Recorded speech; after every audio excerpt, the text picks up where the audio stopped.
हरे कृष्णा दोस्तों, आपके अपने YouTube चैनल पर आपका हार्दिक स्वागत है। इस वीडियो में हम ज्योतिष के एक बहुत महत्वपूर्ण और रोचक विषय 11वें घर के स्वामी का कुंडली के 12 भावों में प्रभाव को समझने का गहरा प्रयास करेंगे। मैंने इससे जुड़ी जानकारी को बहुत ध्यानपूर्वक और अध्ययन करके आपके लिए संकलित किया है। लेकिन सीधे भावों की बात करने से पहले आइए एक पल रुककर 11वें घर के गहरे मतलब को सोचें। अक्सर हम इसे बस फायदे का घर, कमाई का घर या दोस्तों का घर कहकर जानते हैं। पर क्या ये बस इतना ही है?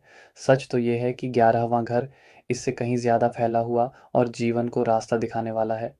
ये वो जगह है जहाँ हमारी अपनी दुनिया हमारे समाज के फैलाव से मिलती है। जीवन के सफ़र में हम पहले घर से पहचान पाते हैं, दूसरे से धन दौलत, तीसरे से हिम्मत, चौथे से सुख, पाँचवें से कला या संतान, छठे से सेवा, सातवें से रिश्ते, आठवें से बदलाव, नौवें से ज्ञान और 10वें से काम सीखते हैं। इन सब के बाद 11वां घर आता है। ये हमारे कामों का फल मिलने की, हमारी मेहनत का फ़ायदा मिलने की जगह है।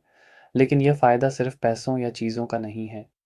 ये हमारी उम्मीदों का घर है, हमारे सपनों का घर है, उन बड़ी इच्छाओं का घर है जो हमें काम करने के बाद भी आगे बढ़ने की ताकत देती हैं। ये सवाल करता है, अब मेरा अगला निशाना क्या है? 11वां घर सिर्फ ज़रूरतों को पूरा करने का नहीं, बल्कि जीवन से हमारी उम्मीदों का भी इशारा है। यह पहचान पाने, आदर पाने और सपनों को सच होते देखने की चाहत है। यह हमारे काम 10वां घर को समाज में पहचान और लोगों के जुड़ाव से जोड़ने वाला पुल है। हमारे दोस्त, बड़े भाई-बहन, हमारे समूह और हमारी जान-पहचान इसी घर से चलते हैं, क्योंकि यही वो ज़रिए हैं जो हमारी इच्छाओं को या तो उड़ान देते हैं या रोकते हैं। और इस ज़रूरी घर का एक मालिक ग्रह भी होता है, जो इसकी ताकत को सँभालता है। 11वें घर का यह मालिक एक तरह से आपकी इच्छाओं को रास्ता दिखाने वाला है। यही ग्रह तय करता है कि आपकी फ़ायदा कमाने की ताकत, सपने पूरे करने की चाहत और लोगों से जुड़ाव जीवन के किस हिस्से में सबसे ज़्यादा लगेगा। जब हम 11वें मालिक की अलग-अलग भावों में जगह देखते हैं, तो हम समझते हैं कि आपकी फ़ायदे और इच्छाओं की ताकत कहाँ लग रही है। पहले भाव में यह आपके अपने ऊपर होती है, चौथे में घर परिवार पर, 10वें में काम और मान-सम्मान पर। इसलिए 11वें घर के मालिक की पढ़ाई सिर्फ कमाई का ज़रिया जानना नहीं है। ये समझना है कि आपको असली ताकत कहाँ से मिलती है, आपकी बड़ी इच्छाएँ आपको किधर ले जाएँगी, आपके लोगों से रिश्ते आपकी किस्मत पर कैसे असर डालते हैं और जीवन में फ़ायदा व खुशी पाने के आपके अपने रास्ते कौन से हैं। यह भी दिखाता है कि आपकी इच्छाएँ कहाँ आपको आगे बढ़ा सकती हैं और कहाँ मुश्किलें खड़ी कर सकती हैं। ये समझना आपकी समाज और पैसे से जुड़ी किस्मत के जाल को समझने जैसा है। ये दिखाता है कि ऊपर वाला आपकी खुद की तरक्की और लोगों से आपके जुड़ाव के बीच कैसे तालमेल बनाता है। इसे समझना हमें ज़्यादा समझदारी से जीने में मदद करता है, ताकि हम अपनी ताकत सही जगह लगा सकें, सही रिश्तों को अहमियत दें और सच्ची खुशी देने वाली इच्छाओं को पहचान सकें। तो आज का हमारा यह सफ़र सिर्फ ज्योतिष के नियमों तक रुका नहीं है, बल्कि यह आपकी उम्मीदों, आपके सपनों, आपकी सामाजिक पहचान और फ़ायदों के पीछे छिपे गहरे मतलब को सामने लाने की एक कोशिश है। हम हर भाव में 11वें घर के मालिक की जगह को देखेंगे और जानेंगे कि यह आपके जीवन के सफ़र को कैसे ख़ास बना रहा है। तो चलिए, अपनी कुंडली के इस ताकतवर ग्रह को और गहराई से जानने के इस सफ़र पर निकलते हैं। जब 11वें घर का मालिक पहले घर में आता है, तो इसका मतलब है कि आपकी ज़िंदगी में पैसा, लाभ, बड़े भाई-बहन और दोस्त बहुत ज़रूरी होते हैं। आपकी पहचान और आपका स्वभाव आपकी कमाई, आपके दोस्तों के दायरे और आपकी इच्छाओं से जुड़ा होता है। आप मेहनती और महत्वाकांक्षी होते हैं।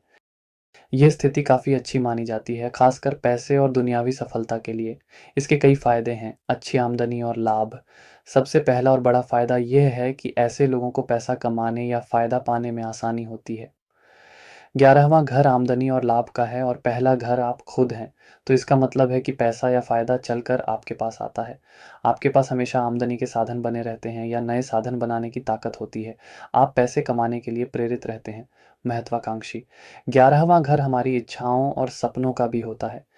जब इसका मालिक पहले घर में आता है, तो ये इच्छाएँ आपके स्वभाव का हिस्सा बन जाती हैं। आप बहुत महत्वाकांक्षी होते हैं और अपने सपनों को पूरा करने के लिए कड़ी मेहनत करते हैं। आपके लक्ष्य साफ होते हैं और आप उन्हें पाने के लिए ध्यान लगाते हैं।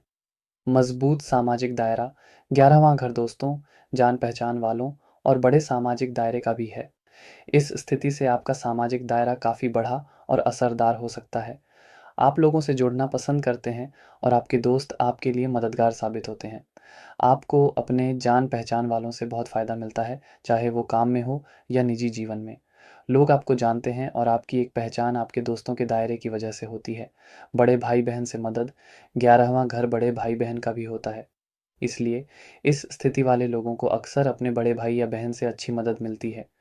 वो आपके लिए मार्गदर्शक की तरह हो सकते हैं और आपकी सफलता में उनका योगदान हो सकता है। उनके साथ रिश्ता आम तौर पर अच्छा रहता है।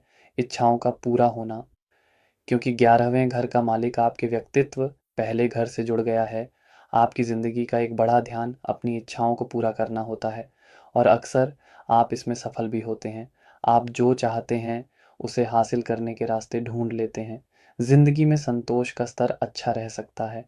अच्छी सेहत और व्यक्तित्व, पहला घर हमारी सेहत और व्यक्तित्व का है। जब 11वें घर का शुभ मालिक यहाँ बैठता है तो ये आपकी सेहत के लिए भी अच्छा हो सकता है। आप आम तौर पर ऊर्जावान और आशावादी रहते हैं। आपका व्यक्तित्व आकर्षक हो सकता है और लोग आपसे प्रभावित होते हैं। आप आत्मविश्वासी दिखते हैं। खुद के दम पर आगे बढ़ने की क्षमता, ये स्थिति आपको खुद के दम पर सफल होने की ताकत देती है, क्योंकि आपके सपने और आपकी आमदनी आपसे पहले घर जुड़ी हैं। आप अपनी मेहनत और अपनी जान-पहचान से अपनी पहचान बनाते हैं। आप किसी पर निर्भर रहना कम पसंद करते हैं। पहचान और सम्मान, अपने काम, अपनी आमदनी या अपने सामाजिक दायरे की वजह से आपको समाज में पहचान और सम्मान मिल सकता है। लोग आपकी उपलब्धियों को देखते हैं और आपकी राय को महत्व देते हैं। व्यापारिक सोच, लाभ का घर 11वां जब स्वयं पहले से जुड़ता है तो व्यक्ति में व्यापार की समझ अपने आप आ सकती है।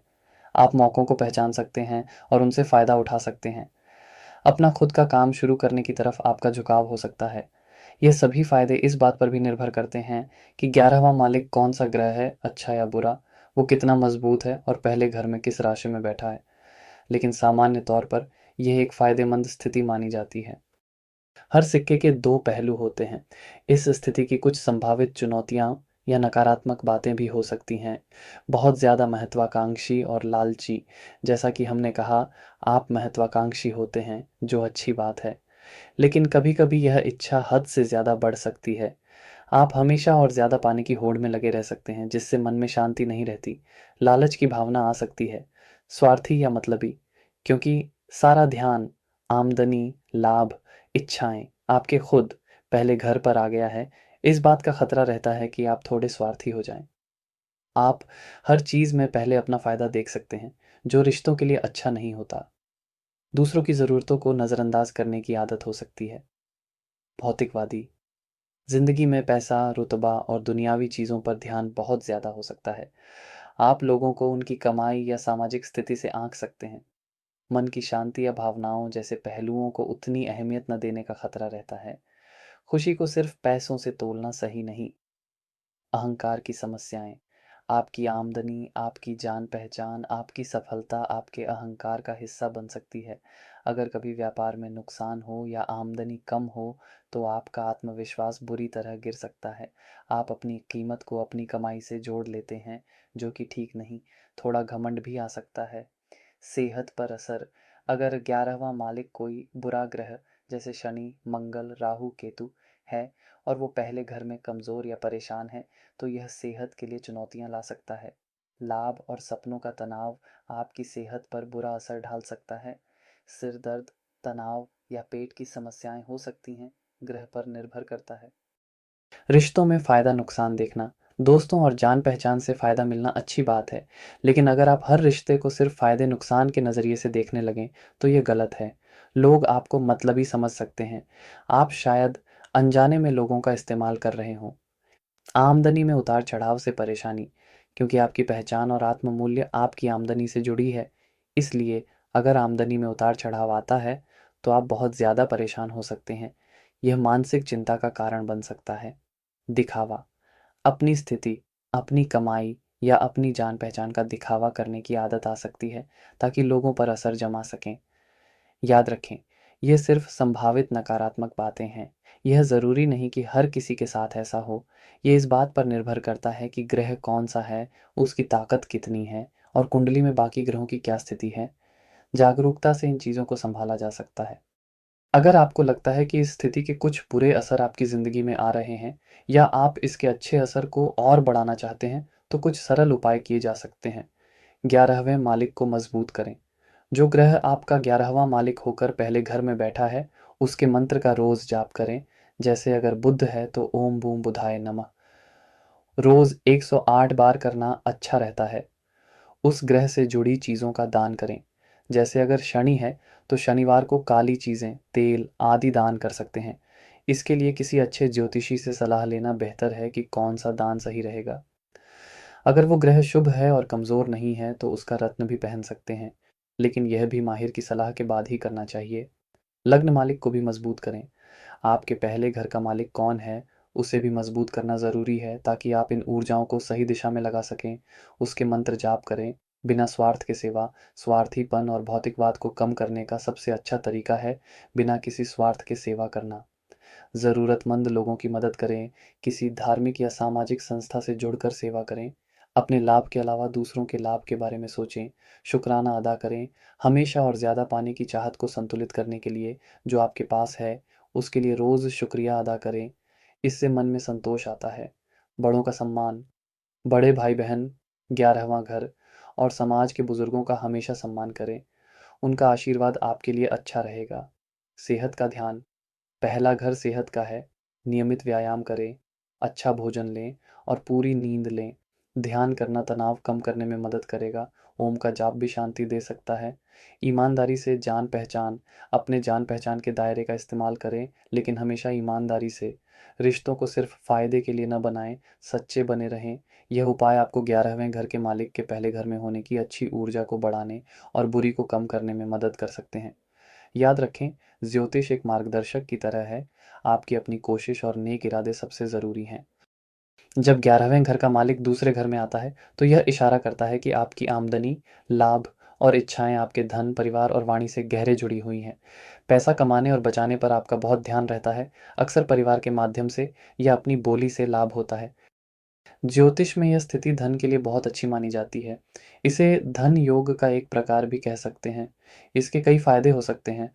बहुत अच्छा धन लाभ, एक्सीलेंट फाइनेंशियल गेन्स, ये सबसे महत्वपूर्ण फायदा है। 11वां घर आमदनी और लाभ का है और दूसरा घर जमा धन, सेविंग्स, संपत्ति, एसेट्स और बैंक बैलेंस का है। जब लाभ का मालिक धन के घर में आता है, तो यह दिखाता है कि आप जो कमाते हैं, उसे जमा करने में सफल होते हैं। आपकी आमदनी अक्सर बचत या संपत्ति में बदल जाती है। जीवन में पैसा आसानी से आता है या कमाने के अच्छे मौके मिलते हैं। आमदनी के कई साधन, मल्टीपल सोर्सेज ऑफ इनकम। 11वां घर एक से ज़्यादा चीज़ों का संकेत देता है, जैसे आमदनी के स्रोत। दूसरे घर में इसका मालिक होने से यह संभव है कि आपके पास आमदनी के कई साधन हों। आप नौकरी के साथ कुछ और भी कर सकते हैं या आपके निवेश से भी पैसा आ सकता है। परिवार से लाभ और सहयोग, gains from and support of family. दूसरा घर आपके कुटुंब यानी परिवार का भी है। 11वें के मालिक का यहाँ होना दिखाता है कि आपको अपने परिवार से आर्थिक मदद मिल सकती है या परिवार के व्यवसाय से लाभ हो सकता है। परिवार आपकी आर्थिक तरक्की में मददगार होता है। परिवार में खुशी का माहौल रहता है और परिवार की वजह से आपकी इच्छाएं पूरी हो सकती हैं। कई बार परिवार की पुरानी संपत्ति भी आपको मिलती है। वाणी से लाभ, गेन्स थ्रू स्पीच। दूसरा घर वाणी यानी बोलने की क्षमता का भी है। 11वें का मालिक यहाँ होने से आप अपनी बोली से पैसा कमा सकते हैं। जैसे कि आप अच्छे सलाहकार, टीचर, वक्ता, सेल्स पर्सन, गायक या मार्केटिंग के क्षेत्र में सफल हो सकते हैं। आपकी बोली मीठी और प्रभावशाली हो सकती है, जिससे लोग आपकी बात मानते हैं और आपको फ़ायदा होता है। दोस्तों और बड़े भाई बहनों से मदद, help from friends and elder siblings. 11वां घर दोस्तों और बड़े भाई बहनों का भी है। उनका स्वामी दूसरे घर में होने से आपके दोस्त या बड़े भाई बहन आपकी आर्थिक मदद कर सकते हैं या उनकी सलाह आपके काम आ सकती है। वे आपके परिवार के साथ भी अच्छे संबंध रख सकते हैं और पारिवारिक खुशियों में शामिल हो सकते हैं। खाने पीने का शौक और उससे लाभ, fondness for food and gains from it. दूसरा घर भोजन का भी प्रतिनिधित्व करता है। ऐसे लोगों को अच्छे खाने पीने का शौक हो सकता है। कभी कभी यह स्थिति खाने पीने से जुड़े व्यवसाय जैसे रेस्टोरेंट, कैटरिंग में सफलता भी दिला सकती है। इच्छाओं की पूर्ति, फुलफिलमेंट ऑफ डिजायर्स। 11वां घर इच्छाओं का है। जब उसका मालिक धन और परिवार के घर में आता है, तो आपकी इच्छाएं अक्सर धन जमा करने, अच्छी पारिवारिक जिंदगी जीने और भौतिक सुख पाने से जुड़ी होती हैं, और वे पूरी भी होती हैं। आप अपनी मेहनत और किस्मत से अपनी ज्यादातर आर्थिक इच्छाएं पूरी कर पाते हैं। निवेश में सफलता, सक्सेस इन इन्वेस्टमेंट्स, क्योंकि दूसरा घर जमा धन का है और 11वां लाभ का, यह स्थिति अक्सर निवेशों से अच्छे रिटर्न मिलने का संकेत देती है। आप पैसे को सही जगह लगाकर उसे बढ़ाने में माहिर हो सकते हैं। संपत्ति का जमा होना, अक्यूमुलेशन ऑफ असेट्स। यह लोग सिर्फ कमाते ही नहीं, बल्कि उसे जोड़कर रखने में भी सफल होते हैं। बैंक बैलेंस, गहने, प्रॉपर्टी जैसी चीजें जमा करने की अच्छी क्षमता होती है। जहाँ इतने फायदे हैं, वहीं कुछ संभावित चुनौतियां या नकारात्मक पहलू भी हो सकते हैं, खासकर अगर ग्रह अशुभ हो या कमजोर हो। अत्यधिक भौतिकवाद, एक्सेसिव मटीरियलिज्म, पैसे और संपत्ति पर इतना ज्यादा ध्यान हो सकता है कि जीवन के दूसरे महत्वपूर्ण पहलू जैसे रिश्ते, भावनाएं, आध्यात्मिकता पीछे छूट जाएं। हर चीज को पैसे से तोलने की आदत बन सकती है। लालच, ग्रीड, हमेशा और ज्यादा पैसा जमा करने की इच्छा हावी हो सकती है। कितना भी मिल जाए, संतोष मिलना मुश्किल हो सकता है। यह मानसिक अशांति दे सकता है। पारिवारिक समस्याएं, फैमिली इश्यूज, कभी कभी पैसे को लेकर परिवार में तनाव या झगड़े हो सकते हैं। आप शायद परिवार पर बहुत खर्च करें, या परिवार आपसे बहुत उम्मीदें रखे, जिससे दबाव बने। यह भी हो सकता है कि आपके दोस्त या आपका सामाजिक दायरा परिवार में दिक्कतें पैदा करे। बड़े भाई बहन के साथ संपत्ति को लेकर विवाद हो सकता है। वाणी दोष, स्पीच इश्यूज। अगर 11वें घर का मालिक कोई अशुभ ग्रह जैसे शनि, मंगल, राहु, केतु है और पीड़ित है, तो आपकी बोली कठोर, चुभने वाली या घमंड भरी हो सकती है। आप शायद पैसे के बारे में बहुत शेखी बखारें। झूठ बोलने की आदत भी लग सकती है, खासकर आर्थिक फायदे के लिए, जिससे बाद में परिवार में या समाज में परेशानी हो। सेहत संबंधी समस्याएं, हेल्थ इश्यूज। दूसरा घर चेहरे, दांत, गले और खान-पान से जुड़ा है। अशुभ प्रभाव होने पर इनसे जुड़ी समस्याएं हो सकती हैं, जैसे दांतों में दिक्कत, गले में परेशानी, या गलत खान-पान की वजह से मोटापा या अन्य रोग। पैसे की चिंता का असर भी सेहत पर पड़ सकता है। आमदनी में अस्थिरता, इंस्टेबिलिटी इन इनकम। वैसे तो यह स्थिति धन लाभ दिखाती है, लेकिन अगर ग्रह कमजोर या पीड़ित हो, तो आमदनी में अचानक उतार चढ़ाव आ सकते हैं, जिसका सीधा असर आपकी बचत और पारिवारिक जीवन पर पड़ेगा। रिश्तों का इस्तेमाल, यूजिंग रिलेशनशिप्स। यह खतरा रहता है कि आप दोस्तों या जान पहचान वालों को सिर्फ अपने आर्थिक फायदे या पारिवारिक लाभ के लिए इस्तेमाल करें। रिश्तों में गर्माहट की कमी महसूस हो सकती है। खर्चीला स्वभाव, एक्सपेंसिव नेचर। कई बार अच्छी आमदनी होने पर व्यक्ति बहुत खर्चीला हो जाता है, खासकर परिवार पर, ऐशो आराम या दिखावे पर। इससे बचत प्रभावित हो सकती है। परिवार पर निर्भरता, डिपेंडेंस ऑन फैमिली। कभी कभी व्यक्ति आर्थिक रूप से परिवार पर इतना निर्भर हो जाता है कि खुद प्रयास करना कम कर देता है। यह याद रखना जरूरी है कि यह केवल संभावित नकारात्मक पहलू हैं। इनका असर कुंडली के अन्य ग्रहों की स्थिति और आपकी अपनी समझदारी पर निर्भर करता है। अगर आपको इस स्थिति के नकारात्मक प्रभाव महसूस हो रहे हैं, या आप इसके सकारात्मक फलों को और बढ़ाना चाहते हैं, तो ये कुछ उपाय आजमा सकते हैं। 11वें घर के मालिक को शांत या मजबूत करें। जो ग्रह 11वें घर का मालिक होकर दूसरे घर में है, उसके मंत्र का नियमित जाप करें। जैसे शुक्र हो तो ओम शूं शुक्राय नमः। अगर वह अशुभ ग्रह है, तो उससे संबंधित चीजों का दान करें। जैसे शनि के लिए शनिवार को तेल, काली उड़द। अगर शुभ ग्रह है और कमजोर है, तो दान के बजाय उसके रत्न पर विचार कर सकते हैं, पर किसी अच्छे ज्योतिषी की सलाह से ही। दूसरे घर के मालिक को भी बल दें।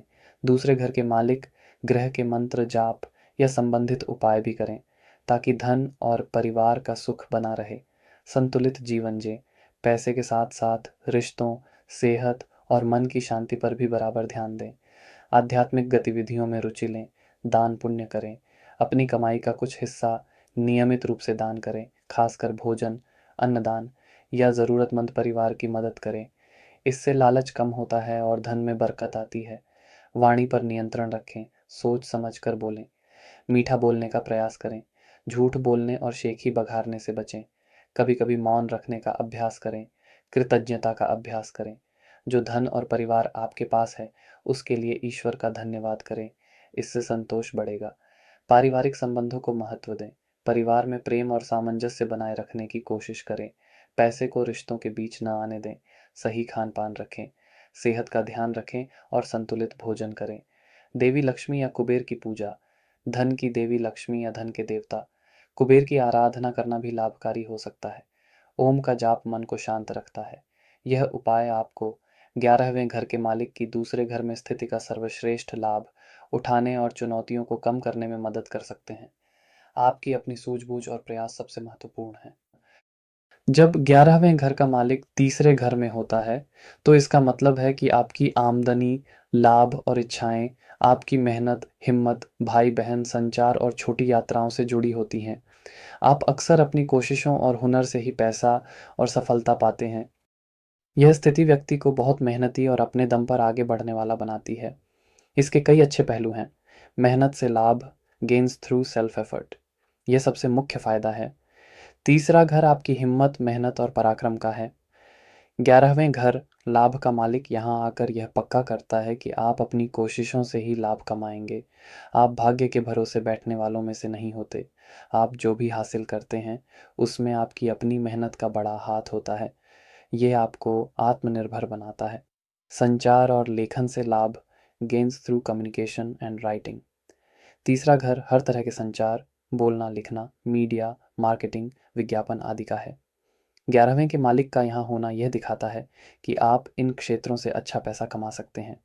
आप अच्छे लेखक, पत्रकार, blogger, social media expert, marketing manager या पब्लिक स्पीकर बन सकते हैं। आपकी बात में दम होता है और आप अपनी बात से लोगों को प्रभावित करके लाभ उठा सकते हैं। हुनर और कला से लाभ, gains through skills and arts. तीसरा घर हाथों के हुनर, कला जैसे संगीत, नृत्य, पेंटिंग और शौक का भी है। अगर 11वें का मालिक यहाँ है तो आप अपने शौक या हुनर को आमदनी का जरिया बना सकते हैं। जैसे अगर आपको संगीत का शौक है तो आप उससे कमा सकते हैं या हाथ की कारीगरी से लाभ पा सकते हैं। छोटी यात्राओं से लाभ, गेन्स थ्रू शॉर्ट जर्नीज। तीसरा घर छोटी यात्राओं का भी होता है। इस स्थिति में आपको काम के सिलसिले में छोटी यात्राएं करनी पड़ सकती हैं और इन यात्राओं से आपको फ़ायदा भी होता है। सेल्स, मार्केटिंग, टूरिज्म, ट्रांसपोर्ट जैसे क्षेत्रों में यह स्थिति विशेष लाभकारी हो सकती है। छोटे भाई-बहनों से सहयोग या लाभ, सपोर्ट और गेन्स फ्रॉम यंगर सिबलिंग्स। तीसरा घर छोटे भाई-बहनों का है।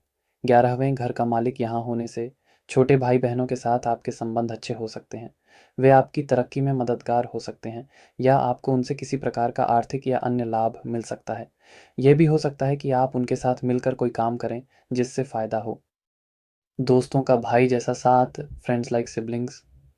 11वां घर दोस्तों का है और तीसरा भाई-बहनों का। इन दोनों का संबंध बनने से आपके दोस्त भाई जैसे होते हैं और भाई दोस्तों जैसे। आपका दोस्तों का दायरा आपके भाई-बहनों के साथ जुड़ा हो सकता है। दोस्त आपकी हिम्मत बढ़ाते हैं और आपकी कोशिशों में आपका साथ देते हैं। हिम्मत और साहस, करेज एंड वैलर। तीसरा घर हिम्मत का है। लाभ स्थान का मालिक यहाँ आने से आप में जोखिम उठाने की हिम्मत आती है, खासकर जब बात अपनी इच्छाओं को पूरा करने या लाभ कमाने की हो। आप मुश्किलों से घबराते नहीं हैं और अपनी मेहनत से रास्ता बना लेते हैं। तकनीकी क्षेत्र में सफलता, सक्सेस इन टेक्निकल फील्ड्स। तीसरा घर आजकल तकनीक और गैजेट्स से भी जुड़ा है। अगर ग्रह अनुकूल हो, तो यह स्थिति तकनीकी कौशल और उससे जुड़े कामों में सफलता दिला सकती है। इच्छाओं की पूर्ति के लिए प्रयास, efforts for fulfilment of desires. 11वां घर इच्छाओं का है। आपकी इच्छाएं अक्सर आपकी मेहनत, संचार, यात्राओं या भाई-बहनों से जुड़ी होती हैं और आप उन्हें पूरा करने के लिए जी-जान लगा देते हैं। आप सिर्फ सपने नहीं देखते, उन्हें सच करने के लिए कदम उठाते हैं। अच्छे पड़ोसी, गुड नेबर्स। तीसरा घर पड़ोसियों का भी होता है। इस स्थिति में आपके पड़ोसियों के साथ संबंध अच्छे रह सकते हैं और कभी-कभी उनसे भी मदद या लाभ मिल सकता है। हर स्थिति की तरह इसके भी कुछ संभावित नकारात्मक पहलू या चुनौतियां हो सकती हैं, खासकर अगर ग्रह कमजोर हो या अशुभ प्रभाव में हो। बहुत ज़्यादा मेहनत, कम लाभ, lots of effort, less gain. तीसरा घर मेहनत का है। अगर 11वें का स्वामी यहाँ कमजोर हो या पीड़ित हो हो सकता है आपको लाभ कमाने या इच्छाएं पूरी करने के लिए ज़रूरत से ज़्यादा संघर्ष करना पड़े। मेहनत का पूरा फल मिलने में देरी हो सकती है या उम्मीद से कम मिल सकता है। भाई बहनों से मतभेद या बोझ, डिस्प्यूट्स विद और बर्डन ऑफ सिबलिंग्स। जहाँ भाई बहनों से लाभ हो सकता है, वहीं अशुभ प्रभाव होने पर उनसे मतभेद, झगड़े या संपत्ति विवाद भी हो सकते हैं। यह भी संभव है कि छोटे भाई बहनों की जिम्मेदारी आप पर आ जाए, जो आर्थिक या मानसिक बोझ लगे, या फिर वे आपके लाभ में बाधा बने। संचार में दिक्कतें, कम्युनिकेशन प्रॉब्लम्स। अगर ग्रह अशुभ है तो आपकी बोली कठोर हो सकती है, या आप अपनी बात सही ढंग से नहीं रख पाते। इससे गलत फहमियां पैदा हो सकती हैं और आपके काम बिगड़ सकते हैं। गपशप या अफवाह फैलाने की आदत भी लग सकती है, जो नुकसानदेह हो। लेखन या मीडिया में भी रुकावटें आ सकती हैं। दोस्तों से परेशानी, ट्रबल फ्रॉम फ्रेंड्स। 11वां घर दोस्तों का है। उनका स्वामी तीसरे घर में कमजोर होने पर दोस्त आपके लिए परेशानी खड़ी कर सकते हैं, या दोस्ती में धोखा मिल सकता है। दोस्त आपके भाई बहनों के साथ मिलकर भी कोई समस्या पैदा कर सकते हैं। अनावश्यक जोखिम लेना, टेकिंग अननेसेसरी रिस्क्स। हिम्मत अच्छी बात है, लेकिन अशुभ प्रभाव होने पर आप बिना सोचे समझे आर्थिक या अन्य जोखिम ले सकते हैं, जिससे नुकसान हो। लाभ के लालच में गलत कदम उठा सकते हैं। छोटी यात्राओं में परेशानी, प्रॉब्लम्स इन शॉर्ट जर्नीज। यात्राओं से लाभ की बजाय कष्ट या नुकसान हो सकता है। यात्राओं में दुर्घटना या चोरी का भय रह सकता है, खासकर अगर मंगल या राहु जैसे ग्रह शामिल हों। अस्थिर आमदनी, अनस्टेबल इनकम। आमदनी के लिए आपको लगातार भाग दौड़ और मेहनत करनी पड़ेगी। इसमें स्थिरता लाना एक चुनौती हो सकती है। आमदनी में उतार चढ़ाव बने रह सकते हैं। कानूनी दिक्कतें या विवाद, लीगल इश्यूज और डिस्प्यूट्स। तीसरा घर दस्तावेजों और समझौतों से भी जुड़ा है। अशुभ प्रभाव होने पर लाभ या संचार से संबंधित मामलों में कानूनी दिक्कतें या विवाद खड़े हो सकते हैं। शौक में अधिक खर्च, ओवर स्पेंडिंग ऑन हॉबीज। अपने शौक पूरे करने के चक्कर में आप ज़रूरत से ज़्यादा पैसा खर्च कर सकते हैं, जिससे आपकी बचत प्रभावित हो। पड़ोसियों से अनबन, कॉन्फ्लिक्ट्स विद नेबर्स। पड़ोसियों के साथ संबंध खराब हो सकते हैं, या उनसे किसी तरह का विवाद हो सकता है। यदि आपको इस स्थिति के नकारात्मक प्रभाव दिख रहे हैं, या आप सकारात्मक प्रभावों को और बढ़ाना चाहते हैं, तो कुछ सरल उपाय किए जा सकते हैं। 11वें घर के मालिक ग्रह को बल दें, शांत करें। जो ग्रह 11वें का स्वामी होकर तीसरे घर में है, उसके मंत्र का नियमित जाप करें। जैसे, अगर सूर्य है तो ओम सूर्याय नमः। अगर ग्रह अशुभ है तो उससे संबंधित वस्तुओं का दान करें। जैसे मंगल के लिए मंगलवार को लाल मसूर। अगर शुभ है और कमजोर है तो ज्योतिषी की सलाह से उसका रत्न धारण करने पर विचार करें। तीसरे घर के स्वामी को भी देखें। तीसरे घर के स्वामी ग्रह को भी मजबूत करने के उपाय करें, ताकि आपकी हिम्मत और संचार कौशल बेहतर हों। हनुमान जी की आराधना। तीसरा घर हिम्मत और पराक्रम का है। हनुमान जी की पूजा या हनुमान चालीसा का पाठ करने से साहस बढ़ता है और मेहनत का फल मिलता है।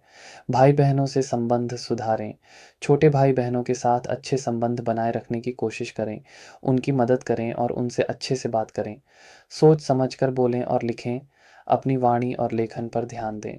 स्पष्ट और मधुर बोलें।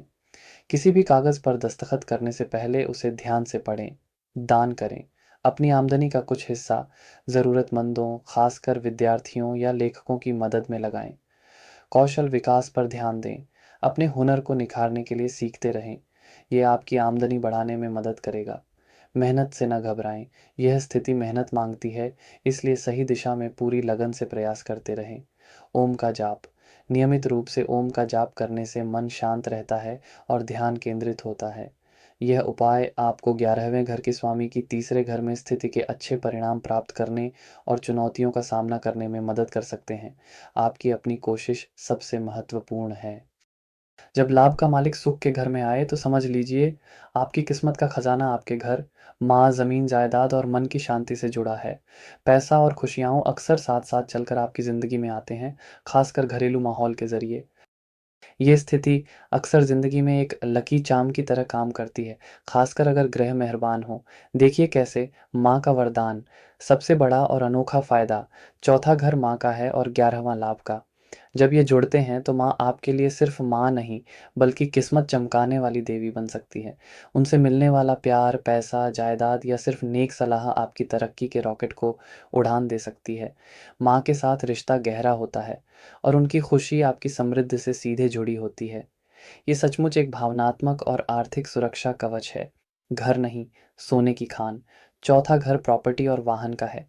यहाँ लाभेश का आना मतलब ज़मीन या मकान खरीदना आपके लिए सिर्फ ज़रूरत नहीं, बल्कि एक ज़बरदस्त निवेश और लाभ का सौदा साबित हो सकता है। रियल एस्टेट, किराए की आमदनी या पुश्तैनी जायदाद से अचानक बड़ा फायदा मिल सकता है। आपके सपनों का घर और शानदार गाड़ी पाने की संभावना कई गुना बढ़ जाती है। मानो घर खुद लक्ष्मी जी को बुला रहा हो। खुशियों की होम डिलीवरी। चौथा घर है मन का सुख, चैन और आराम। 11वें का मालिक यहाँ बैठकर पक्का करता है कि आपकी कमाई सिर्फ बैंक बैलेंस न बढ़ाए, बल्कि घर में हंसी खुशी और सुकून भी लाए। आप अपने घर को जन्नत बनाने में कामयाब होते हैं। पैसा आता है और सीधे घर के आराम और शांति में बदल जाता है। ये है असली अमीर होने का एहसास। दोस्त बनेंगे परिवार। 11वां घर दोस्तों का, चौथा घर परिवार का। ये योग आपके दोस्तों को घर तक ले आता है। आपका घर दोस्तों का अड्डा बन सकता है, जहाँ महफिलें जमती हैं। लेकिन इससे बढ़कर आपके दोस्त परिवार का हिस्सा बन जाते हैं, मुश्किल वक्त में साथ देते हैं और कभी-कभी तो घर के मामलों में भी सोने पे सुहागा वाली सलाह दे जाते हैं या मौके बना देते हैं। जड़ों से जुड़ी कमाई। आपकी कमाई का ज़रिया आपकी जन्मभूमि, आपका शहर या गाँव हो सकता है। या फिर आप घर बैठे ही कोई ऐसा काम कर सकते हैं जो आपको शोहरत और पैसा दोनों दिलाए। जैसे ऑनलाइन बिज़नेस, कंसल्टेंसी, क्रिएटिव काम। आपकी जड़ें ही आपकी उड़ान का आधार बन सकती हैं। सपने होंगे सच, खासकर घर गाड़ी वाले। आपकी बड़ी-बड़ी इच्छाएँ, 11वां घर। अक्सर एक सुंदर घर, एक अच्छी गाड़ी और आरामदायक जीवन के इर्द-गिर्द घूमती हैं। और ये योग इन सपनों को हकीकत बनाने में पूरी मदद करता है। आप जो चाहते हैं, वो पाने के रास्ते खुलते जाते हैं। शिक्षा देगी सफलता की गारंटी। अगर ग्रह शुभ है, तो आपकी शुरुआती पढ़ाई-लिखाई बहुत अच्छी हो सकती है और यही पढ़ाई आगे चलकर आपकी मोटी कमाई का ज़रिया बन सकती है। ज्ञान से धन कमाने का सीधा योग बनता है। बड़े भाई-बहन का सपोर्ट सिस्टम। आपके बड़े भाई-बहन आपके घरेलू जीवन को सँवारने में या घर प्रॉपर्टी के मामलों में मददगार साबित हो सकते हैं। वे आपकी खुशियों को बढ़ाने वाले साबित हो सकते हैं। जनता का प्यार, सफलता अपार। अगर ग्रह मजबूत है, तो पब्लिक डीलिंग, राजनीति या सामाजिक कामों में आपको ज़बरदस्त सफलता और लाभ मिल सकता है। जनता का समर्थन आपकी ताकत बन सकता है। अमीर मन। सबसे खास बात, पैसा तो आता ही है, पर साथ में मन की शांति और गहरा संतोष भी मिल सकता है। आप अपनी उपलब्धियों का भरपूर आनंद उठा पाते हैं। लेकिन सावधान, हर चमकती चीज़ सोना नहीं होती। अगर ग्रह अशुभ, शनि, मंगल, राहु, केतु हो या कमज़ोर हो, तो यही वरदान थोड़ा टेढ़ा भी पड़ सकता है। माँ से तनाव या उनकी चिंता। जहाँ माँ वरदान थीं, वहीं अब उनके साथ रिश्ते में कड़वाहट आ सकती है या उनकी सेहत एक बड़ी चिंता का सबब बन सकती है। माँ की वजह से आर्थिक नुकसान या मानसिक परेशानी हो सकती है। घर बनेगा युद्ध का मैदान। जिस घर में सुख शांति होनी थी, वहीं कलह, झगड़े और बेचैनी का माहौल बन सकता है। पैसा तो होगा, पर शांति नहीं। दोस्तों या रिश्तेदारों की दखलंदाजी घर का माहौल बिगाड़ सकती है। प्रॉपर्टी, वाहन का जंजाल। जमीन जायदाद के सौदों में धोखा या भारी नुकसान हो सकता है। वाहन दुर्घटना या चोरी का डर बना रह सकता है। घर की मरम्मत में ही सारी कमाई जा सकती है। वो सपना बुरे सपने जैसा लगने लगता है। सोने का पिंजरा, ये बहुत अनोखा खतरा है। आपके पास सब कुछ, घर, गाड़ी, पैसा हो सकता है, लेकिन मन अंदर से खाली और बेचैन रह सकता है। एक अजीब सा असंतोष आपको घेरे रह सकता है। आप सुविधाओं के आदी होकर अपनी असली खुशी खो सकते हैं। दोस्त लाएंगे आफत। जो दोस्त घर की रौनक थे, वही अब घर में समस्याएं पैदा कर सकते हैं। उनकी गलत सलाह या व्यवहार घर की शांति भंग कर सकता है या आपको आर्थिक नुकसान पहुंचा सकता है। भाई बहनों से दीवार। बड़े भाई बहनों के साथ प्रॉपर्टी या माँ को लेकर गंभीर मतभेद खड़े हो सकते हैं। वे आपकी खुशियों में बाधा डाल सकते हैं। पढ़ाई में ब्रेक। शुरुआती पढ़ाई में दिक्कतें आ सकती हैं, मन भटक सकता है, जिससे भविष्य की नींव कमज़ोर हो सकती है। आराम की लत, तरक्की में रुकावट। घर के आराम और सुख सुविधाओं में इतने रम सकते हैं कि आगे बढ़ने की इच्छा या मेहनत करने का जज्बा ही खत्म हो जाए। ये सफलता के रास्ते का सबसे बड़ा रोड़ा बन सकता है। दिल और मन की सेहत पर असर। चौथा घर छाती, फेफड़ों और मन से जुड़ा है। अशुभ प्रभाव दिल की बीमारी, सांस की तकलीफ या गहरी मानसिक चिंता, एंग्जाइटी, डिप्रेशन दे सकता है। कमाई में ब्रेक। लाभ आने में रुकावटें आ सकती हैं या आमदनी बहुत अस्थिर हो सकती है, जिसका सीधा असर घर के सुख और मन की शांति पर पड़ेगा। याद रखें, ये सिर्फ चेतावनियां हैं। आपकी कुंडली के बाकी ग्रह और आपकी अपनी सूझबूझ कहानी बदल सकती है। अगर आपको लग रहा है कि सिक्के का उल्टा पहलू हावी हो रहा है या आप इस योग के शुभ फलों को कई गुना बढ़ाना चाहते हैं, तो ये कुछ खास उपाय आजमाएं। उस खास ग्रह को मनाएं जो ग्रह 11वें का मालिक होकर चौथे में बैठा है, उसे पहचानें। उसके मंत्र का रोज जाप करें। जैसे शुक्र हो तो ओम शू शुक्राय नमः। यह उस ग्रह की पॉजिटिव एनर्जी को जगाएगा। अगर वो ग्रह थोड़ा नटखट अशुभ है तो उससे जुड़ी चीज़ों का दान करें, जैसे शनि के लिए तेल। अगर वो नेक शुभ पर कमज़ोर है तो किसी माहिर से पूछकर उसका रत्न पहनने की सोचें। ये उसकी ताकत बढ़ाएगा। चौथे घर के राजा को भी सलाम। चौथे घर के मालिक ग्रह को भी खुश रखें। उसके उपाय करने से घर, माँ और मन का सुख सुरक्षित रहेगा। माँ का आशीर्वाद सबसे बड़ा कवच। माँ का दिल कभी ना दुखाएं। उनका सम्मान करें, सेवा करें। उनका आशीर्वाद आपकी ढाल बनेगा। घर को मंदिर बनाएं। घर साफ सुथरा, हवादार और शांत रखें। कबाड़ हटाएं। नियमित रूप से पूजा या प्रार्थना करें। घर की ऊर्जा पॉजिटिव रखें। चांद सी शीतलता पाएं। सोमवार को शिव जी की पूजा करें। चांदी पहनना सलाह से या पानी की बचत करना भी मन को शांत रखने में मदद करता है। देने का सुख, अपनी कमाई का हिस्सा खुशी खुशी दान करें, खासकर अन्नदान या किसी बेघर की मदद। इससे मन का असंतोष कम होता है। शुक्राना शुक्राना, आपके पास जो भी घर, सुख, परिवार है, उसके लिए रोज ईश्वर को धन्यवाद दें। कृतज्ञता जादुई असर दिखाती है। मन की शांति के लिए रोज थोड़ा समय ध्यान, मेडिटेशन या सिर्फ गहरी सांस लेने या ओम के उच्चारण के लिए निकालें। यह आपको सोने के पिंजरे से बाहर निकालेगा। बैलेंस बनाएं। घर के सुख और बाहर की दुनिया की दौड़ में संतुलन बनाना सीखें। ये उपाय आपकी ऊर्जा को सही दिशा देने के तरीके हैं। आपकी सच्ची भावना और कोशिश ही असली जादू करेगी। जब 11वें घर के स्वामी 5वें घर में स्थित होते हैं, तो यह दर्शाता है कि आपके जीवन में लाभ, आमदनी और आपकी इच्छाएं, आपकी बुद्धि, रचनात्मकता, संतान, शिक्षा और प्रेमपूर्ण अभिव्यक्ति से गहराई से जुड़ी हुई हैं। समृद्धि अक्सर ज्ञान, कला या आने वाली पीढ़ी के माध्यम से प्राप्त होती है।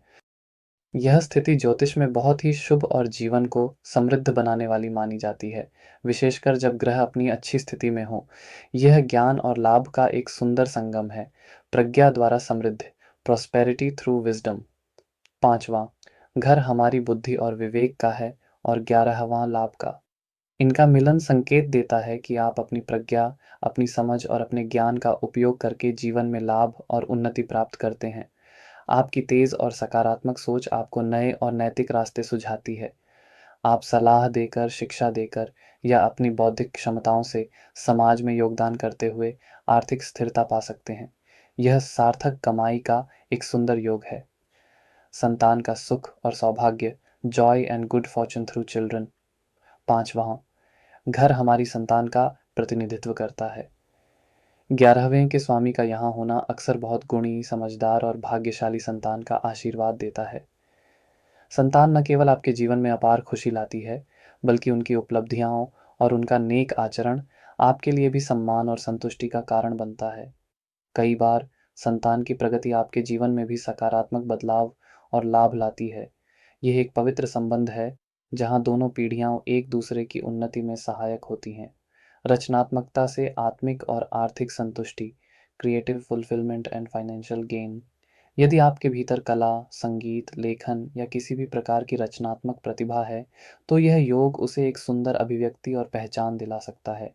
आप अपने इस ईश्वर प्रदत्त हुनर से न केवल आत्मिक आनंद प्राप्त करते हैं, बल्कि यह आपके जीवन यापन का सम्मानजनक साधन भी बन सकता है। कला, साहित्य, मनोरंजन या किसी भी रचनात्मक क्षेत्र में आपकी प्रतिभा को सराहना और सफलता मिल सकती है। शिक्षा का सार्थक फल, मीनिंगफुल रिवॉर्ड्स ऑफ एजुकेशन। पांचवा, घर उच्च शिक्षा और ज्ञानार्जन का भी स्थान है। यहाँ लाभेश का होना यह दर्शाता है कि आपकी शिक्षा व्यर्थ नहीं जाती। आपका ज्ञान आपके चरित्र निर्माण के साथ साथ आपको एक अच्छा और स्थिर भविष्य बनाने में मदद करता है। आप शिक्षा के माध्यम से प्राप्त ज्ञान से समाज की सेवा कर सकते हैं और सम्मानजनक आय अर्जित कर सकते हैं। प्रेम और मित्रता में पवित्रता, purity in love and friendship. पांचवा, घर प्रेमपूर्ण भावनाओं का है और 11वां मित्रता का। यह योग संकेत दे सकता है कि आपके प्रेम संबंध शुद्ध और सात्विक हों। आपके मित्र, 11वां घर, आपके जीवन के अच्छे निर्णयों, 5वां घर में सहायक हो सकते हैं या आपके बच्चों के प्रति स्नेहपूर्ण हो सकते हैं। मित्रता और प्रेम आपके जीवन में सकारात्मक ऊर्जा ला सकते हैं। सोच समझ कर लिए गए निर्णय से लाभ, बेनिफिट्स फ्रॉम वाइज डिसीजंस। पांचवा, घर हमारे निर्णयों और विवेक का भी है। लाभेश यहाँ होने से आपकी निर्णय लेने की क्षमता अच्छी होती है, खासकर आर्थिक मामलों में। आप सोच समझकर निवेश करते हैं या ऐसे कार्यों में रुचि लेते हैं जहां बुद्धि का प्रयोग हो। यह अचानक लाभ का संकेत भी देता है, लेकिन यह लाभ अक्सर पूर्व पुण्यों या सही समय पर लिए गए सही निर्णयों का परिणाम होता है। मित्रों का संतान के प्रति स्नेह, affection of friends towards children. आपके मित्र आपके बच्चों के लिए मार्गदर्शक या प्रेरणा स्रोत बन सकते हैं। आपके सामाजिक दायरे का सकारात्मक प्रभाव आपके बच्चों के विकास पर भी पड़ सकता है। शुभ इच्छाओं की पूर्ति, फुलफिलमेंट ऑफ नोबल डिजायर्स। 11वां घर इच्छाओं का है। इस योग में आपकी इच्छाएं अक्सर ज्ञान प्राप्ति, रचनात्मक अभिव्यक्ति, संतान का सुख या समाज के लिए कुछ अच्छा करने से जुड़ी होती है, और आपकी बुद्धि और प्रयास इन सात्विक इच्छाओं को पूरा करने में आपकी सहायता करते हैं। विद्यार्थियों और अनुयायियों से सम्मान, respect from students and followers. यदि आप शिक्षण, मार्गदर्शन या किसी नेतृत्व की भूमिका में हैं, तो आपके विद्यार्थी या अनुयायी आपके ज्ञान और चरित्र का सम्मान करते हैं और आपके लिए लाभ व यश का कारण बन सकते हैं। हर स्थिति हमें संतुलन और विवेक का पाठ पढ़ाती है। यदि ग्रह कुछ कमजोर हो या अन्य प्रभाव शुभ न हो, तो कुछ बातों पर ध्यान देना आवश्यक हो जाता है। अत्यधिक जोखिम से बचाव, अवॉइडिंग एक्सेसिव रिस्क। पांचवा, घर अनुमान और जोखिम से भी जुड़ा है। लाभ की आशा में कभी कभी व्यक्ति बिना सोचे समझे आर्थिक जोखिम, जैसे शेयर बाजार में अत्यधिक निवेश लेने की प्रवृत्ति रख सकता है। यहाँ विवेक और संयम बहुत आवश्यक है, ताकि लाभ की इच्छा लालच में न बदले और नुकसान न हो। रिश्तों में निस्वार्थता बनाए रखना, मेंटेनिंग सेल्फलेसनेस इन रिलेशनशिप्स। प्रेम, 5वां घर, और मित्रता, 11वां घर, बहुत पवित्र संबंध है। कभी कभी यह ध्यान रखना होता है कि इन रिश्तों में लाभ या स्वार्थ की भावना न आने पाए। रिश्तों को उनकी भावनात्मक गहराई और सच्चाई के लिए निभाना महत्वपूर्ण है। संतान संबंधी चिंताएं या अपेक्षाएं, कंसर्न्स और एक्सपेक्टेशंस रिगार्डिंग चिल्ड्रन। कभी कभी संतान की शिक्षा, स्वास्थ्य या उनके भविष्य को लेकर मन में अत्यधिक चिंता हो सकती है, या फिर हम उनसे बहुत अधिक उम्मीदें लगा लेते हैं, जो उन पर दबाव डाल सकता है। यहाँ धैर्य और समझदारी से काम लेना होता है। संतान को उनके स्वाभाविक रूप से विकसित होने देना महत्वपूर्ण है। रचनात्मकता और आर्थिक दबाव में संतुलन, balancing creativity and financial pressure. अपनी रचनात्मकता या कला को व्यक्त करते समय यह ध्यान रखना होता है कि आर्थिक दबाव उस पर हावी न हो जाए। कला को आत्मा की अभिव्यक्ति बने रहने देना चाहिए, न कि केवल पैसे कमाने का साधन। शिक्षा में एकाग्रता, फोकस इन एजुकेशन। कभी कभी बाहरी आकर्षण जैसे मित्र मंडली या लाभ कमाने की जल्दी शिक्षा से ध्यान भटका सकती है। विद्यार्जन के समय एकाग्रता बनाए रखना जरूरी है। नैतिकता का पालन, एडहिरेंस टू एथिक्स। तेज बुद्धि का उपयोग हमेशा सकारात्मक और नैतिक कार्यों के लिए ही करना चाहिए। शॉर्टकट या गलत तरीकों से लाभ कमाने का विचार मन में न आने देना विवेक का परिचायक है। मित्रों का सही चुनाव, चूजिंग फ्रेंड्स वाइजली। संगति का असर हमारे निर्णयों और हमारे बच्चों पर भी पड़ता है, इसीलिए मित्रों का चुनाव सोच समझकर करना चाहिए। संतुलित अपेक्षाएं, बैलेंस्ड एक्सपेक्टेशंस। जीवन में लाभ और सफलता की इच्छा रखना स्वाभाविक है, लेकिन अत्यधिक अपेक्षाएं असंतोष को जन्म दे सकती हैं। प्रयास के साथ साथ संतोष का भाव रखना मानसिक शांति के लिए आवश्यक है। ये समझना महत्वपूर्ण है कि ये केवल संभावित चुनौतियां हैं, जिन्हें आत्मनिरीक्षण और सही प्रयासों से संभाला जा सकता है। यदि आप इस योग के सकारात्मक फलों को और बढ़ाना चाहते हैं या संभावित चुनौतियों से बचना चाहते हैं, तो ये कुछ सात्विक उपाय सहायक हो सकते हैं। संबंधित ग्रहों की शांति और पुष्टि। जो ग्रह 11वें घर के स्वामी होकर 5वें में स्थित हैं, उनके मंत्र का श्रद्धापूर्वक जाप करें। जैसे बुध हो तो ओम बूम बुद्धाय नमः। इससे उनकी सकारात्मक ऊर्जा को बल मिलता है। 5वें घर के स्वामी ग्रह के लिए भी प्रार्थना या जाप करना लाभकारी होता है, जिससे बुद्धि और विवेक में वृद्धि हो। श्री गणेश और माँ सरस्वती की उपासना। नियमित रूप से श्री गणेश जी का स्मरण या पूजा करें। वे बुद्धि के दाता और विघ्नहर्ता हैं, जो हमें सही निर्णय लेने और गलत प्रवृत्तियों से बचने में मदद करते हैं। विद्या और कला की देवी माँ सरस्वती की आराधना करने से ज्ञान, रचनात्मकता और वाणी में पवित्रता आती है। संतान के साथ स्नेहपूर्ण समय, अपनी संतान के साथ बिना किसी शर्त के प्रेमपूर्ण समय बिताएं, उन्हें अच्छे संस्कार दें और उनकी स्वाभाविक प्रतिभा को प्रोत्साहित करें। रचनात्मकता का सदुपयोग, अपनी कला या हुनर का प्रयोग आनंद और दूसरों की भलाई के लिए करें। जोखिमपूर्ण निर्णयों में सावधानी, किसी भी प्रकार के आर्थिक जोखिम लेने से पहले अच्छी तरह सोच विचार करें और विशेषज्ञ की सलाह लें। धैर्य रखें। नैतिक आचरण, जीवन के सभी क्षेत्रों में, विशेषकर आर्थिक मामलों में ईमानदारी और नैतिकता का पालन करें। दान और सेवा, बच्चों की शिक्षा, स्वास्थ्य या कला के क्षेत्र में यथासंभव दान या सेवा करें। इससे पुण्य कर्म बढ़ते हैं। रिश्तों का सम्मान, प्रेम और मित्रता के रिश्तों को सम्मान और निस्वार्थ भाव से निभाएं। ओम का ध्यान, नियमित रूप से ओम का जाप या ध्यान करने से मन शांत रहता है, एकाग्रता बढ़ती है और विवेक जागृत होता है। ये उपाय आपको इस सुंदर योग की ऊर्जा को सकारात्मक दिशा में प्रवाहित करने और जीवन में ज्ञान, आनंद व समृद्धि प्राप्त करने में सहायक होंगे। आपका अपना विवेक और सदाचरण ही आपका सबसे बड़ा मार्गदर्शक है। जब लाभ स्थान का स्वामी छठे घर में आता है, तो आपकी आमदनी, लाभ और इच्छाएं अक्सर आपकी नौकरी, सेवा, स्वास्थ्य, कर्ज या जीवन की चुनौतियों से जुड़ी होती हैं। लाभ पाने के लिए आपको अधिक मेहनत और संघर्ष करना पड़ सकता है, लेकिन सेवा या मुश्किलों पर जीत से भी लाभ संभव है।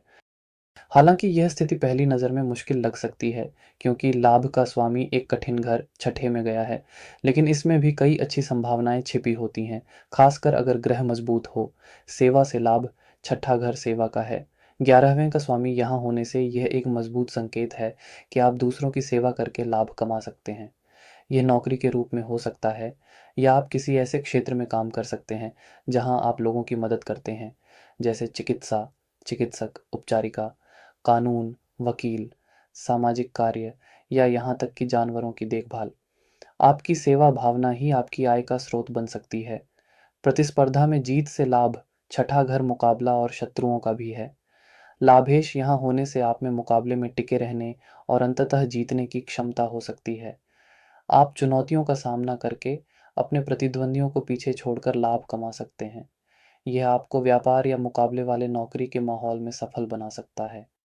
आपकी जीत ही आपका लाभ बनती है। कठिन परिश्रम से स्थायी लाभ, यह स्थिति दर्शाती है कि लाभ आसानी से नहीं मिलेगा, लेकिन जो लाभ आपकी खड़ी मेहनत और संघर्ष से मिलेगा, वह अधिक टिकाऊ हो सकता है।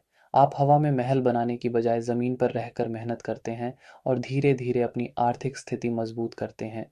स्वास्थ्य क्षेत्र से लाभ, चिकित्सा, औषधि निर्माण, अस्पताल, स्वास्थ्य बीमा या वैकल्पिक चिकित्सा जैसे स्वास्थ्य से जुड़े क्षेत्रों में काम करने से आपको अच्छा लाभ मिल सकता है। आप दूसरों को ठीक करके खुद आर्थिक रूप से बेहतर हो सकते हैं। कानूनी या वित्तीय क्षेत्र से लाभ, छठा घर कानून और कर्ज, वित्त से भी संबंधित है।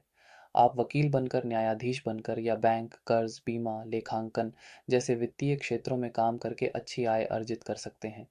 आप दूसरों की कानूनी या वित्तीय समस्याओं को सुलझाकर लाभ कमाते हैं। मामा या मौसी पक्ष से लाभ, छठा घर माँ के भाई बहन यानी मामा या मौसी का भी प्रतिनिधित्व करता है। इस योग में आपको अपने मामा या मौसी पक्ष से किसी प्रकार की मदद या लाभ मिल सकता है। पालतू जानवरों से खुशी और लाभ, छठा घर छोटे जानवरों या पालतू जानवरों से भी जुड़ा है। आपको पालतू जानवरों से बहुत लगाव हो सकता है और वे आपके जीवन में खुशी ला सकते हैं। कभी कभी पशुओं से जुड़े व्यवसाय जैसे पशु चिकित्सक, पालतू जानवरों की दुकान से भी लाभ संभव है। कर्ज लेकर व्यवसाय में सफलता, कई बार यह स्थिति दिखाती है कि आप कर्ज लेकर कोई काम शुरू करते हैं और अपनी मेहनत से उस कर्ज को चुकाकर अच्छा मुनाफा कमाते हैं। आप वित्तीय प्रबंधन में कुशल हो सकते हैं। कर्मचारियों से सहयोग, छठा घर आपके अधीन काम करने वाले लोगों या सेवकों का भी है। यदि ग्रह शुभ है तो आपको अपने सेवकों का सहयोग मिल सकता है और वे आपकी आय बढ़ाने में मददगार हो सकते हैं।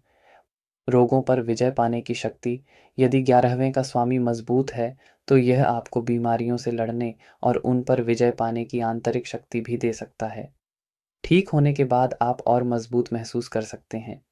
यह याद रखना महत्वपूर्ण है कि ये अच्छे फल तब अधिक मिलते हैं जब 11वें घर का स्वामी छठे घर में मजबूत स्थिति में हो, जैसे अपनी उच्च राशि में या मित्र राशि में। और उस पर शुभ ग्रहों की दृष्टि हो।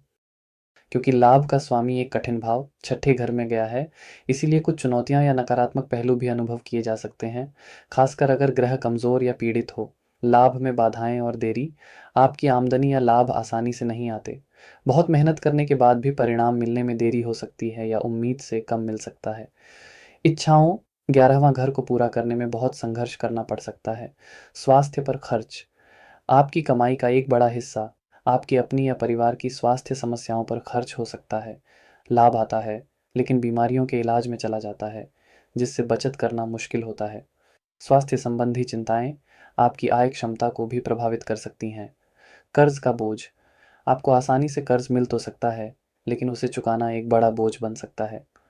आपकी आमदनी कर्ज चुकाने में ही खर्च हो सकती है, या फिर आप अपनी इच्छाएं पूरी करने के लिए कर्ज लेते हैं और फिर उसे चुकाने में परेशान होते हैं। दोस्तों या बड़े भाई बहनों से समस्या, 11वां घर मित्रों और बड़े भाई बहनों का है। उनका स्वामी छठे में जाने से उनके साथ संबंधों में तनाव, धोखा या मतभेद हो सकते हैं। वे आपके लिए परेशानी का कारण बन सकते हैं, या उन्हें स्वास्थ्य या कर्ज संबंधी समस्याएं हो सकती हैं जिनका बोझ आप पर आए। वे आपके लाभ में बाधा डाल सकते हैं। शत्रुओं द्वारा हानि, आपके प्रतिद्वंदी या छिपे हुए शत्रु आपकी आमदनी या आपकी प्रतिष्ठा को नुकसान पहुंचाने की कोशिश कर सकते हैं। कार्यस्थल पर षड्यंत्र या गुटबाजी का शिकार हो सकते हैं, जिससे आपकी आय प्रभावित हो।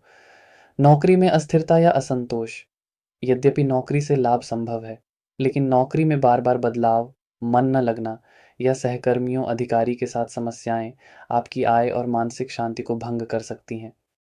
कानूनी मामलों में खर्च, लाभ कमाने के चक्कर में या दोस्तों भाई बहनों की वजह से आप किसी कानूनी पचड़े में फंस सकते हैं, जिसमें आपका पैसा और समय दोनों बर्बाद हों। मामा मौसी पक्ष से मतभेद, लाभ की बजाय मामा या मौसी पक्ष से किसी बात पर अनबन या विवाद हो सकता है। गलत संगति, दोस्तों के चक्कर में या जल्दी लाभ कमाने के लिए आप गलत लोगों की संगति में पड़ सकते हैं, जो आपको कर्ज, बीमारी या कानूनी मुसीबत में ढाल सकते हैं।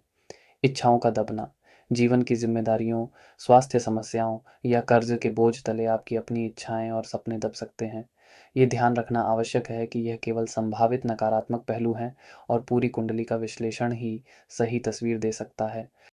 यदि आप इस स्थिति की चुनौतियों का सामना कर रहे हैं या इसके अच्छे पहलुओं को मजबूती देना चाहते हैं, तो ये उपाय सहायक हो सकते हैं। 11वें घर के स्वामी ग्रह के उपाय, जो ग्रह 11वें का स्वामी होकर छठे में है, उसके मंत्र का नियमित और श्रद्धापूर्वक जाप करें। जैसे शनि हो तो ओम शम शनैश्चराय नमः। इससे ग्रह शांत होगा और अच्छा फल देगा। उस ग्रह से संबंधित वस्तुओं का दान करना, विशेषकर यदि वह बुरा प्रभाव दे रहा हो, लाभकारी होता है। जैसे शनि के लिए शनिवार को तेल, काले कपड़े आदि दान हमेशा जरूरतमंद को ही दें। सेवा भाव अपनाएं, निस्वार्थ भाव से दूसरों की सेवा करें। यह रोगियों की सेवा हो सकती है, गरीबों की मदद या किसी आश्रम में सेवा। इससे छठे घर के बुरे प्रभाव कम होते हैं। स्वास्थ्य का ध्यान रखें, नियमित व्यायाम, संतुलित आहार और पूरी नींद लें। स्वास्थ्य बीमा करवाना भी एक अच्छा कदम हो सकता है। स्वास्थ्य के प्रति लापरवाही न बरतें। कर्ज प्रबंधन, कर्ज लेने से बचें, और यदि लेना पड़े तो बहुत सोच समझ कर लें और उसे चुकाने की योजना पहले बनाएं। फालतू खर्चों से बचें। पालतू जानवरों की देखभाल, यदि संभव हो तो पालतू जानवर रखें और उनकी प्रेम से देखभाल करें। ये छठे घर को अच्छी ऊर्जा देता है। सड़क के जानवरों को भोजन देना भी एक अच्छा उपाय है। मामा मौसी से अच्छे संबंध, अपने मामा और मौसी पक्ष के लोगों का सम्मान करें और उनसे अच्छे संबंध बनाए रखने का प्रयास करें। शत्रु शमन मंत्र पूजा, यदि शत्रुओं से अधिक परेशानी हो तो आप किसी योग्य पंडित की सलाह से संबंधित शांति पूजा या मंत्र जाप करवा सकते हैं। भगवान हनुमान जी की आराधना भी शत्रुओं से रक्षा करती है। कार्यस्थल पर धैर्य और कुशलता, अपने काम में ईमानदार रहें और सहकर्मियों के साथ धीरज और समझदारी से व्यवहार करें। विवादों से बचें। ओम का जाप, नियमित ओम का जाप मानसिक शांति देता है और चुनौतियों का सामना करने की शक्ति बढ़ाता है। ये उपाय आपको 11वें घर के स्वामी की छठे घर में स्थिति से जुड़ी चुनौतियों को कम करने और अवसरों का लाभ उठाने में मदद कर सकते हैं। आपकी अपनी मेहनत, धैर्य और अच्छी सोच सबसे महत्वपूर्ण है। जब 11वें घर का मालिक 7वें घर में आता है, तो यह दिखाता है कि आपकी आमदनी, लाभ और इच्छाएं आपके जीवन साथी, विवाह, साझेदारी के व्यापार और सामाजिक संबंधों से गहरे तौर पर जुड़ी हुई हैं। आपको अक्सर अपने साथी या साझेदारों के माध्यम से ही लाभ मिलता है। ज्योतिष में यह स्थिति कई मामलों में बहुत भाग्यशाली मानी जाती है, खासकर अगर ग्रह शुभ स्थिति में हो। यह आपके जीवन में कई सुनहरे मौके ला सकती है। जीवन साथी से भरपूर लाभ, यह सबसे महत्वपूर्ण और सीधा लाभ है। 7वां घर जीवन साथी का है और 11वां लाभ का। इसका मतलब है कि आपको अपने जीवन साथी से बहुत लाभ मिल सकता है। यह आर्थिक लाभ हो सकता है, शादी के बाद आपकी किस्मत चमक सकती है, या आपका साथी बहुत सहयोगी और आपकी तरक्की में मददगार हो सकता है। जीवन साथी का परिवार भी संपन्न या मददगार हो सकता है। विवाह आपके लिए आर्थिक उन्नति का द्वार खोल सकता है। साझेदारी के व्यापार में सफलता, 7वां घर साझेदारी का भी है। 11वें का स्वामी यहाँ होने से साझेदारी में किए गए काम या व्यापार में आपको ज़बरदस्त सफलता और लाभ मिल सकता है। आपके साझेदार भाग्यशाली या साधन संपन्न हो सकते हैं और उनके साथ मिलकर आप खूब पैसा कमा सकते हैं। यह योग सफल व्यापारी बनने में बहुत मदद करता है। अच्छे सामाजिक संबंध और विवाह, आपके सामाजिक संबंध 11वां घर बहुत अच्छे हो सकते हैं और इन्हीं संबंधों के माध्यम से आपको अच्छा जीवन साथी या व्यापारिक साझेदार मिल सकता है। आपकी जान पहचान वाले लोग आपकी शादी करवाने में या व्यापार स्थापित करने में मदद कर सकते हैं। समाज में आपकी अच्छी पहचान बनती है। संपन्न या प्रभावशाली जीवन साथी, अक्सर ऐसे लोगों को ऐसा जीवन साथी मिलता है जो खुद अच्छा कमाता हो, संपन्न परिवार से हो या समाज में जिसका अच्छा रुतबा हो। जीवन साथी आपकी सामाजिक और आर्थिक स्थिति को बढ़ाने वाला होता है। विवाह साझेदारी से इच्छाओं की पूर्ति, 11वां घर इच्छाओं का है। इस स्थिति में आपकी बहुत सी इच्छाएं और सपने आपके विवाह या साझेदारी के माध्यम से पूरे होते हैं। आप जो चाहते हैं वह आपको अपने साथी या साझेदार की मदद से मिल जाता है। दोस्तों का व्यापार विवाह में सहयोग, आपके दोस्त 11वां घर आपके व्यापारिक साझेदार बन सकते हैं या आपकी शादीशुदा ज़िंदगी में सकारात्मक भूमिका निभा सकते हैं। वे आपको सही सलाह दे सकते हैं या मुश्किल समय में आपकी और आपके साथी की मदद कर सकते हैं। समाज में अच्छी छवि और लोकप्रियता, 7वां घर समाज में आपकी छवि का भी है। लाभेश यहाँ होने से आप लोगों के बीच लोकप्रिय हो सकते हैं। लोग आपको पसंद करते हैं और आपकी बातों को महत्व देते हैं। व्यापार में या सामाजिक जीवन में लोगों से व्यवहार करने में आप कुशल होते हैं, जिससे आपको लाभ मिलता है। व्यापारिक यात्राओं से लाभ, साझेदारी या व्यापार के सिलसिले में की गई यात्राएं, खासकर विदेश यात्राएं, क्योंकि 7वां घर विदेश से भी संबंध रखता है, आपके लिए बहुत फायदेमंद साबित हो सकती हैं। इन यात्राओं से नए अवसर और लाभ मिलते हैं। संयुक्त प्रयासों से धन संचय, आप अकेले कमाने की बजाय दूसरों के साथ मिलकर जीवन साथी या साझेदार धन जमा करने में अधिक सफल होते हैं। आपकी संयुक्त संपत्ति बढ़ती है। बड़े भाई बहन का सहयोग, आपके बड़े भाई बहन आपके विवाह या व्यापारिक मामलों में सहायक हो सकते हैं। वे आपके जीवन साथी या साझेदारों के साथ अच्छे संबंध रख सकते हैं। यह योग विशेष रूप से तब बहुत शुभ फल देता है जब 11वें घर का स्वामी कोई शुभ ग्रह जैसे गुरु, शुक्र, बुध, चंद्र हो और 7वें घर में मजबूत स्थिति में हो। हर अच्छी स्थिति के साथ कुछ सावधानियां भी जुड़ी होती हैं। अगर 11वें घर का स्वामी अशुभ ग्रह जैसे शनि, मंगल, राहु, केतु हो, कमजोर हो या पीड़ित हो, तो कुछ मुश्किलें या चुनौतियां सामने आ सकती हैं। जीवन साथी का अत्यधिक भौतिकवादी होना, हो सकता है आपका जीवन साथी भावनाओं से ज्यादा पैसे और लाभ को महत्व दे। रिश्ते में हिसाब किताब या स्वार्थ की भावना आ सकती है, जिससे वैवाहिक सुख में कमी आए। साझेदारी में आर्थिक विवाद, साझेदारी में पैसों को लेकर मतभेद, अविश्वास या धोखा होने की आशंका रहती है। साझेदार सिर्फ अपने लाभ के बारे में सोच सकते हैं, जिससे व्यापार में नुकसान या साझेदारी टूटने का डर रहता है। अनैतिक संबंध या एकाधिक रिश्ते, 7वां घर रिश्तों का है और 11वां इच्छाओं का। अशुभ प्रभाव होने पर व्यक्ति लाभ या अपनी इच्छाओं की पूर्ति के लिए विवाह के बाहर संबंध बना सकता है या एक से अधिक रिश्तों में उलझ सकता है, जो वैवाहिक जीवन के लिए घातक है। दोस्तों द्वारा वैवाहिक व्यापारिक जीवन में परेशानी, दोस्त आपके वैवाहिक जीवन में गलतफहमियां पैदा कर सकते हैं या आपकी साझेदारी में दखल अंदाजी करके नुकसान पहुंचा सकते हैं। दोस्तों की सलाह आंख मूंद कर मानना खतरनाक हो सकता है। जीवन साथी का स्वास्थ्य, यदि 11वें का स्वामी पीड़ित होकर 7वें में बैठा है, तो यह जीवन साथी के स्वास्थ्य के लिए चिंता का विषय बन सकता है। उनकी सेहत पर आपकी आमदनी का असर पड़ सकता है या उनकी बीमारी पर खर्च बढ़ सकता है। साझेदारी में कानूनी मुद्दे, साझेदारी में पैसों के लेन-देन या समझौतों को लेकर कानूनी दिक्कतें खड़ी हो सकती हैं। साझेदारों द्वारा धोखाधड़ी का शिकार हो सकते हैं।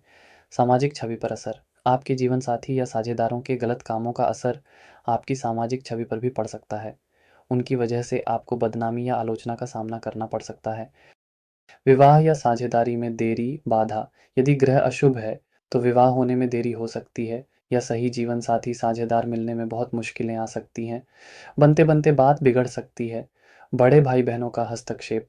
बड़े भाई-बहन आपके वैवाहिक जीवन या व्यापारिक मामलों में ज़रूरत से ज़्यादा दखल दे सकते हैं, जिससे पति-पत्नी या साझेदारों के बीच तनाव पैदा हो। इच्छाओं का टकराव। आपकी अपनी इच्छाएं, 11वां घर, आपके वैवाहिक या साझेदारी के रिश्तों, 7वां घर की जिम्मेदारियों से टकरा सकती हैं, जिससे असंतोष और तनाव पैदा हो। यह समझना बेहद ज़रूरी है कि ये केवल संभावित नकारात्मक पहलू हैं।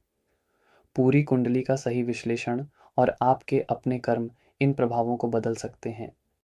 यदि आप इस योग की चुनौतियों को कम करना चाहते हैं और इसके शुभ फलों को बढ़ाना चाहते हैं, तो ये कुछ सरल और प्रभावी उपाय कर सकते हैं। 11वें घर के स्वामी ग्रह को बल दें, शांत करें। जो ग्रह 11वें का स्वामी होकर 7वें में है, उसके मंत्र का पूरी श्रद्धा से नियमित जाप करें। जैसे शुक्र हो तो ओम शु शुक्राय नमः। यदि ग्रह अशुभ प्रभाव दे रहा है, तो उससे संबंधित वस्तुओं का दान करें। जैसे राहु के लिए नारियल या सप्तधान्य। दान हमेशा सही व्यक्ति को और सही भावना से दें। 7वें घर के स्वामी को भी महत्व दें। 7वें घर के स्वामी ग्रह के उपाय भी करें, ताकि विवाह और साझेदारी का भाव मजबूत हो। जीवन साथी और साझेदार का सम्मान करें। अपने जीवन साथी और व्यापारिक साझेदारों का हमेशा आदर करें। उनकी सलाह सुनें और उनके प्रति ईमानदार रहें। रिश्ते में पारदर्शिता बनाए रखें। शिव पार्वती या विष्णु लक्ष्मी की उपासना। वैवाहिक सुख और साझेदारी में सफलता के लिए भगवान शिव और माता पार्वती या भगवान विष्णु और माता लक्ष्मी की नियमित पूजा अर्चना करें। सही साथी का चुनाव।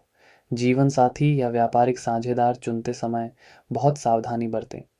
केवल आर्थिक लाभ देखकर निर्णय न लें, बल्कि व्यक्ति के चरित्र और आपसी तालमेल को भी महत्व दें। दोस्तों की भूमिका सीमित रखें। दोस्तों को सम्मान दें, लेकिन उन्हें अपने निजी वैवाहिक या व्यापारिक मामलों में ज़रूरत से ज़्यादा दखल न देने दें। पारदर्शिता और ईमानदारी। सभी वित्तीय लेन-देन और समझौतों में पूरी पारदर्शिता और ईमानदारी बरतें। कृतज्ञता का भाव। अपने रिश्तों और उनसे मिलने वाले लाभ के लिए ईश्वर और संबंधित व्यक्तियों के प्रति कृतज्ञता का भाव रखें। ओम का जाप। नियमित रूप से ओम का जाप करने से मन शांत रहता है और रिश्तों में समझदारी बढ़ाने में मदद मिलती है। ये उपाय आपको 11वें घर के स्वामी की 7वें घर में स्थिति के शुभ प्रभाव को बढ़ाने और चुनौतियों का सामना करने की शक्ति देंगे। आपका अपना व्यवहार और नेक नीयत सबसे महत्वपूर्ण है। जब लाभ स्थान का स्वामी 8वें घर में आता है, तो आपकी आमदनी, लाभ और इच्छाएं अक्सर अचानक होने वाली घटनाओं, ससुराल पक्ष के धन, बीमा, विरासत या गूढ़ विषयों से जुड़ जाती हैं। लाभ पाने में बाधाएं आ सकती हैं, लेकिन अचानक और अप्रत्याशित लाभ की संभावना भी बनती है। 8वां घर ज्योतिष में एक त्रिक भाव है, जिसे थोड़ा कठिन माना जाता है। लाभ स्थान के स्वामी का यहाँ जाना पहली दृष्टि में चिंताजनक लग सकता है, लेकिन इसमें कई छिपी हुई अच्छी संभावनाएं भी होती हैं, खासकर अगर ग्रह बलवान हो। अचानक धन लाभ, यह इस योग का सबसे रहस्यमयी और आकर्षक पहलू है। 8वां घर अचानक होने वाली घटनाओं का है। 11वें लाभ का स्वामी यहाँ बैठकर अचानक धन लाभ दे सकता है, जैसे लॉटरी लगना, बीमा का पैसा मिलना या कहीं से अप्रत्याशित रूप से धन आ जाना।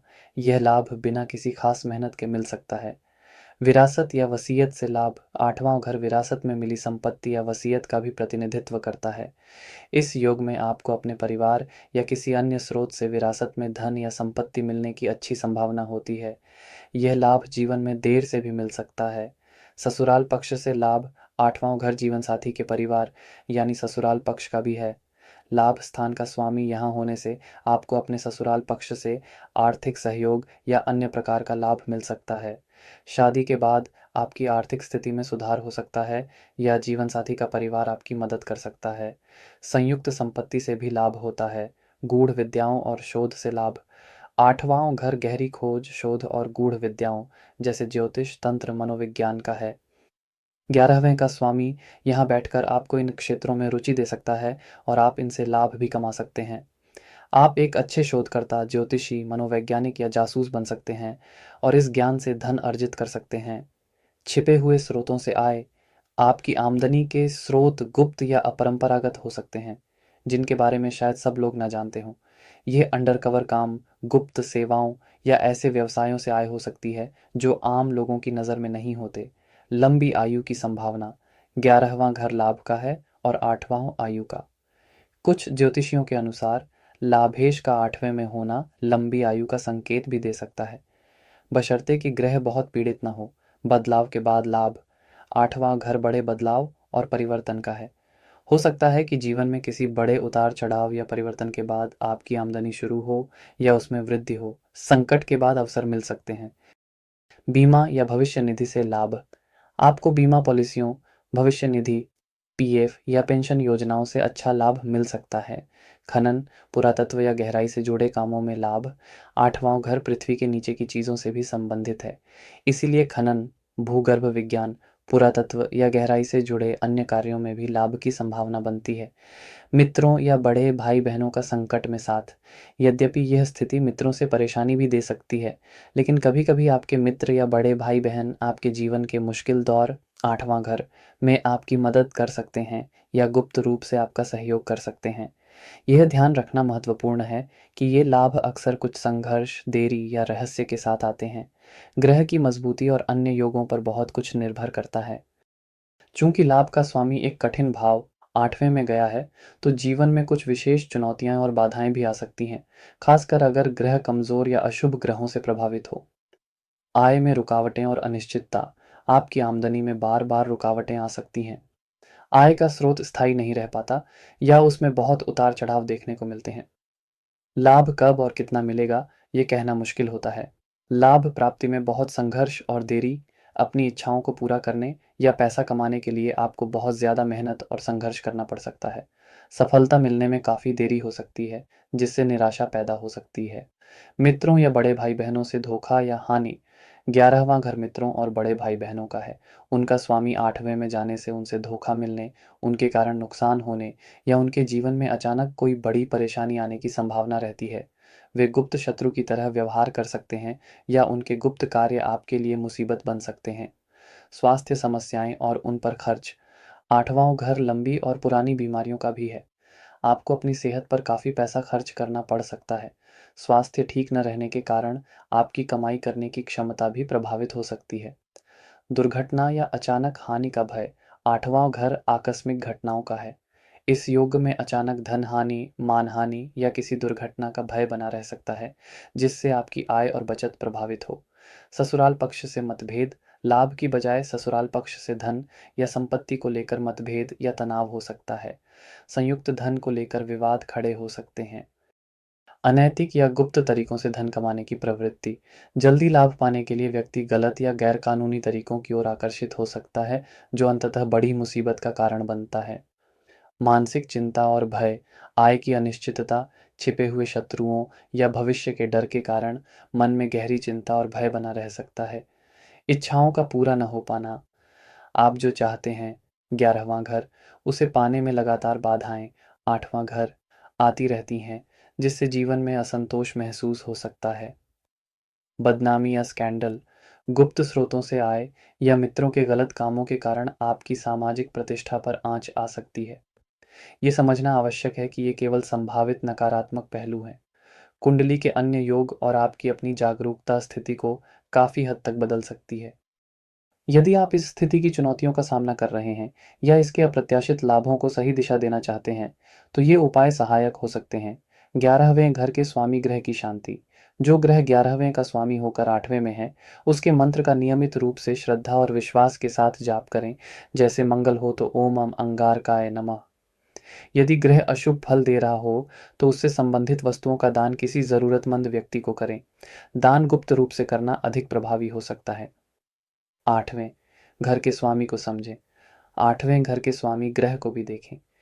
यदि वह शुभ है, तो उसे मजबूत करने के उपाय करें। यदि अशुभ है, तो उसकी शांति के उपाय करें। भगवान शिव या हनुमान जी की आराधना। आठवें घर की बाधाओं और आकस्मिक कष्टों से रक्षा के लिए भगवान शिव महामृत्युंजय मंत्र का जाप या भगवान हनुमान जी की नियमित पूजा अर्चना करें।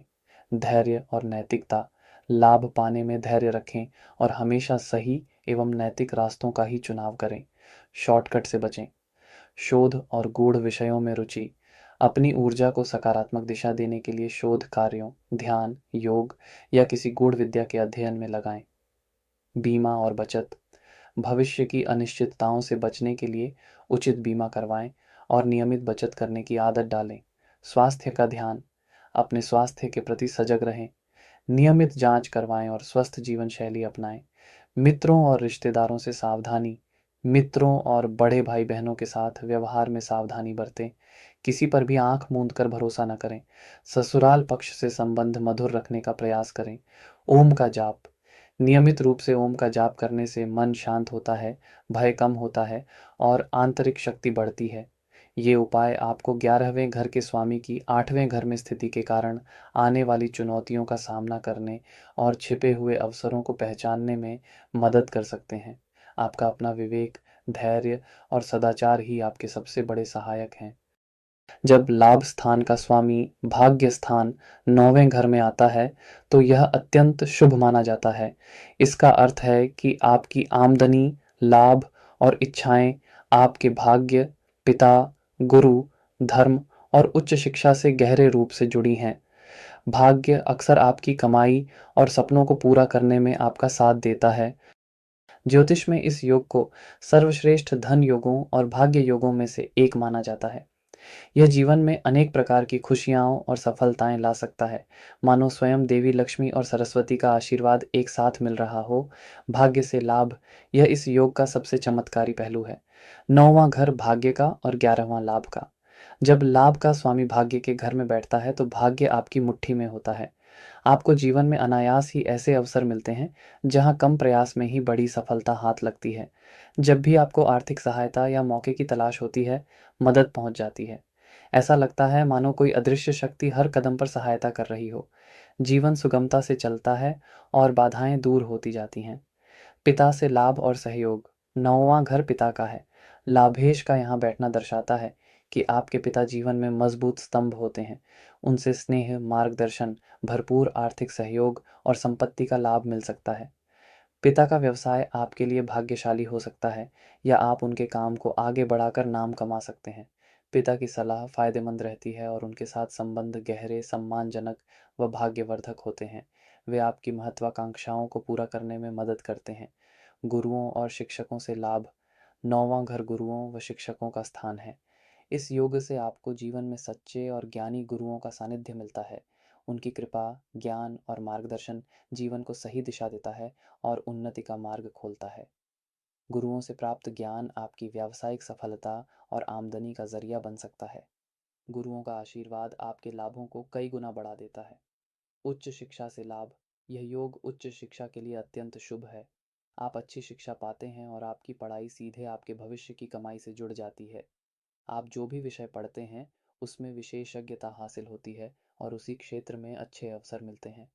ज्ञान आपके लिए धन कमाने का शक्तिशाली साधन बन जाता है। शिक्षा से मान सम्मान और आर्थिक स्थिरता दोनों मिलती है।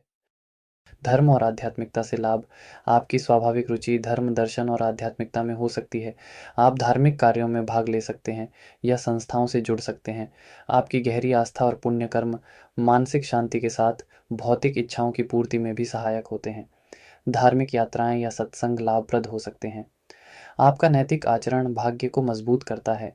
लंबी यात्राओं और विदेश से लाभ, 9वां घर लंबी दूरी की यात्राओं और विदेश से संबंध रखता है।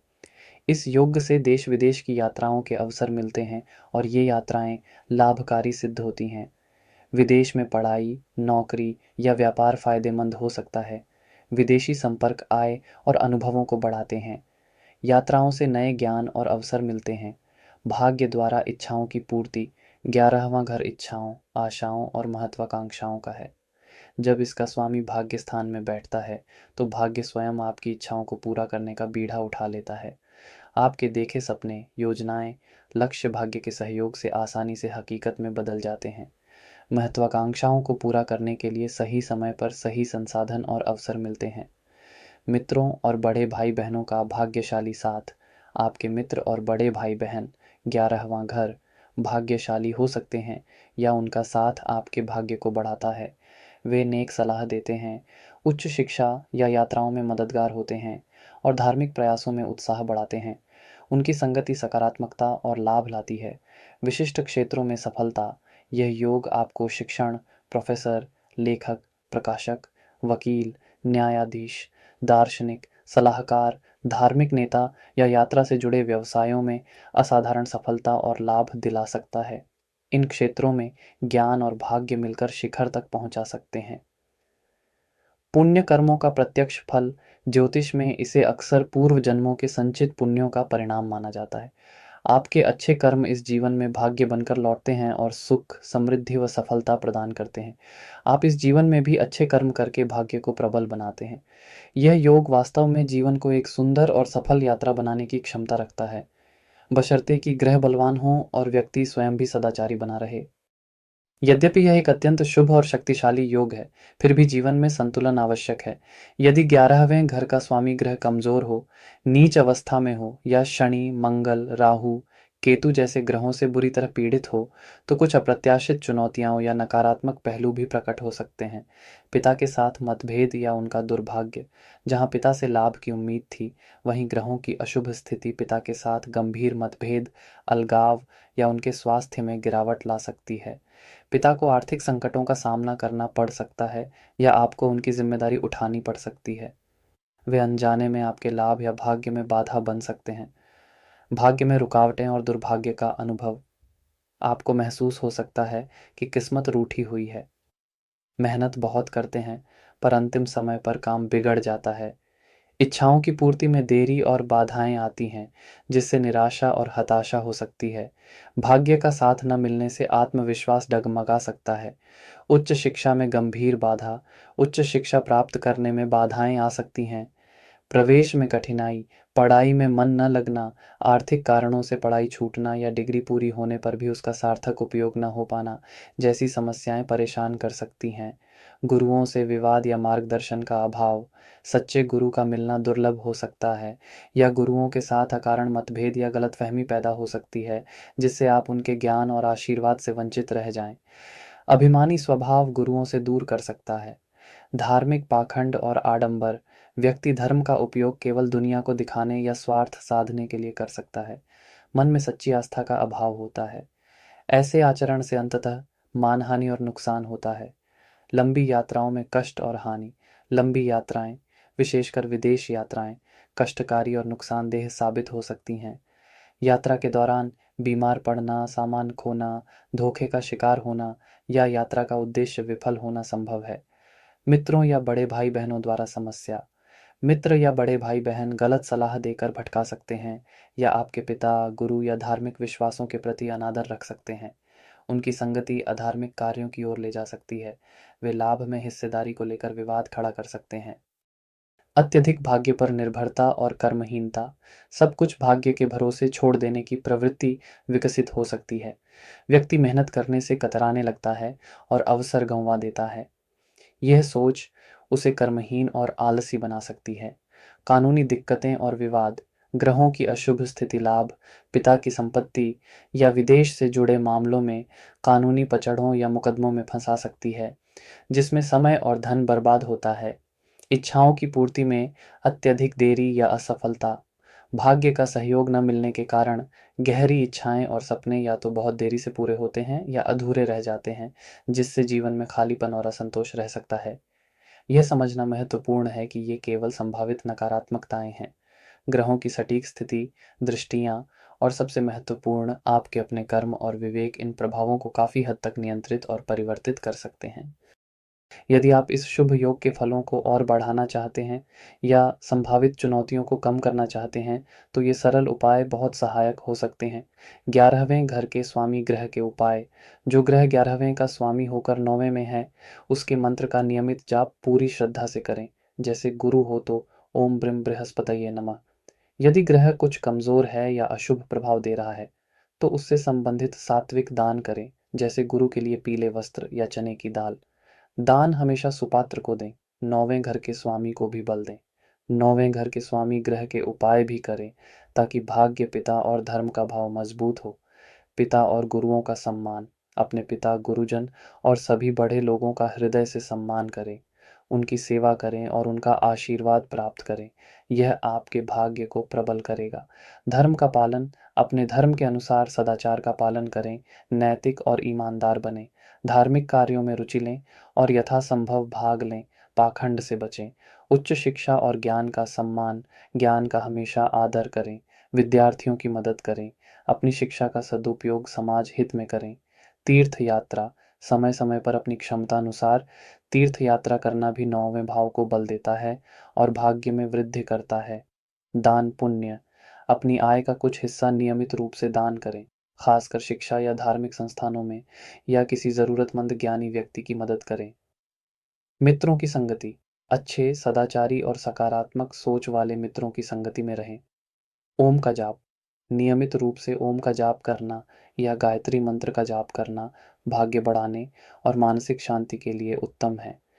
ये उपाय आपको 11वें घर के स्वामी की 9वें घर में स्थिति का सर्वश्रेष्ठ लाभ उठाने और जीवन में भाग्य, समृद्धि और संतोष प्राप्त करने में मदद करेंगे। आपकी अपनी आस्था और नेक कर्म सर्वोपरि हैं। जब लाभ स्थान का स्वामी कर्म स्थान 10वें घर में आता है, तो यह एक अत्यंत शक्तिशाली योग बनाता है। आपकी आमदनी, लाभ और इच्छाएं सीधे आपके कामकाज, पद और सामाजिक प्रतिष्ठा से जुड़ जाती हैं। आप अक्सर अपने पेशे या काम से ही खूब धन और सम्मान कमाते हैं। ज्योतिष में इस योग को सर्वश्रेष्ठ धन योग और राजयोग में से एक माना जाता है। यह जीवन में उच्चतम सफलता और समृद्धि देने की क्षमता रखता है, खासकर अगर ग्रह मजबूत हो। कार्यक्षेत्र में शिखर पर सफलता, यह इस योग का सबसे प्रमुख लाभ है। 10वां घर आपके पेशे और कर्म का है। 11वां लाभ का। जब लाभ का स्वामी कर्म स्थान में आता है, तो आप अपने कामकाज या व्यवसाय में बहुत ऊंचाइयों तक पहुंचते हैं। आपको अपने क्षेत्र में महारत हासिल होती है और आप शीर्ष पदों पर पहुंच सकते हैं। चाहे आप नौकरी करें या व्यापार, सफलता आपके कदम चूमती है। उच्च पद और मान सम्मान, 10वां घर पद और प्रतिष्ठा का है। लाभेश यहाँ बैठकर आपको समाज में उच्च पद, मान सम्मान और प्रतिष्ठा दिलाता है। लोग आपके काम की वजह से आपको जानते हैं और आपका आदर करते हैं। आपको सरकारी पद, बड़ी कंपनियों में महत्वपूर्ण जिम्मेदारी या समाज में नेतृत्व की भूमिका मिल सकती है। पुरस्कार और सम्मान भी प्राप्त हो सकते हैं। पेशे से प्रचुर धन लाभ, आपकी आमदनी का मुख्य स्रोत आपका अपना पेशा या व्यवसाय होता है। आप अपने काम से ही खूब धन कमाते हैं। 11वें घर आय का स्वामी 10वें कर्म में यह सुनिश्चित करता है कि आपका कर्म सीधे धन लाभ में परिवर्तित हो। आपकी मेहनत का आपको भरपूर आर्थिक फल मिलता है। महत्वाकांक्षाओं की पूर्ति, 11वां घर इच्छाओं और महत्वाकांक्षाओं का है। इस योग में आपकी बड़ी महत्वाकांक्षाएं आपके करियर और सामाजिक स्थिति से जुड़ी होती हैं और आप अपने काम के माध्यम से उन्हें पूरा करने में सफल होते हैं। आप जो बनना चाहते हैं, जो हासिल करना चाहते हैं, वह अपने पेशे के जरिए पाते हैं। प्रभावशाली लोगों से संपर्क और लाभ, 10वां घर सत्ता और प्रभावशाली लोगों का भी प्रतिनिधित्व करता है। इस योग से आपके संपर्क बड़े और प्रभावशाली लोगों से होते हैं, जैसे सरकारी अधिकारी, बड़े व्यापारी या अपने क्षेत्र के जाने माने लोग। इन संपर्कों से आपको अपने काम में बहुत लाभ मिलता है। मित्रों और बड़े भाई बहनों का करियर में सहयोग, 11वां घर मित्रों और बड़े भाई बहनों का है। उनका स्वामी 10वें घर में होने से वे आपके करियर में बहुत मददगार साबित हो सकते हैं। वे आपको अच्छे अवसर दिला सकते हैं, सही सलाह दे सकते हैं या आपके व्यवसाय में भागीदार बन सकते हैं। उनका सहयोग आपकी तरक्की में सहायक होता है। नेतृत्व क्षमता और प्रबंधन कौशल, यह योग आप में स्वाभाविक नेतृत्व क्षमता और अच्छे प्रबंधन कौशल विकसित करता है। आप लोगों से काम लेना जानते हैं और एक टीम को सफलतापूर्वक चला सकते हैं। यह गुण आपको किसी भी संगठन में उच्च स्थान दिलाता है। सरकारी कार्यों या राजनीति में सफलता, यदि ग्रह सूर्य, मंगल या गुरु जैसे हों और मजबूत हों, तो यह योग सरकारी नौकरी में उच्च पद, सरकारी ठेकों से लाभ या राजनीति में अच्छी सफलता दिला सकता है। आपको सत्ता का सुख प्राप्त हो सकता है।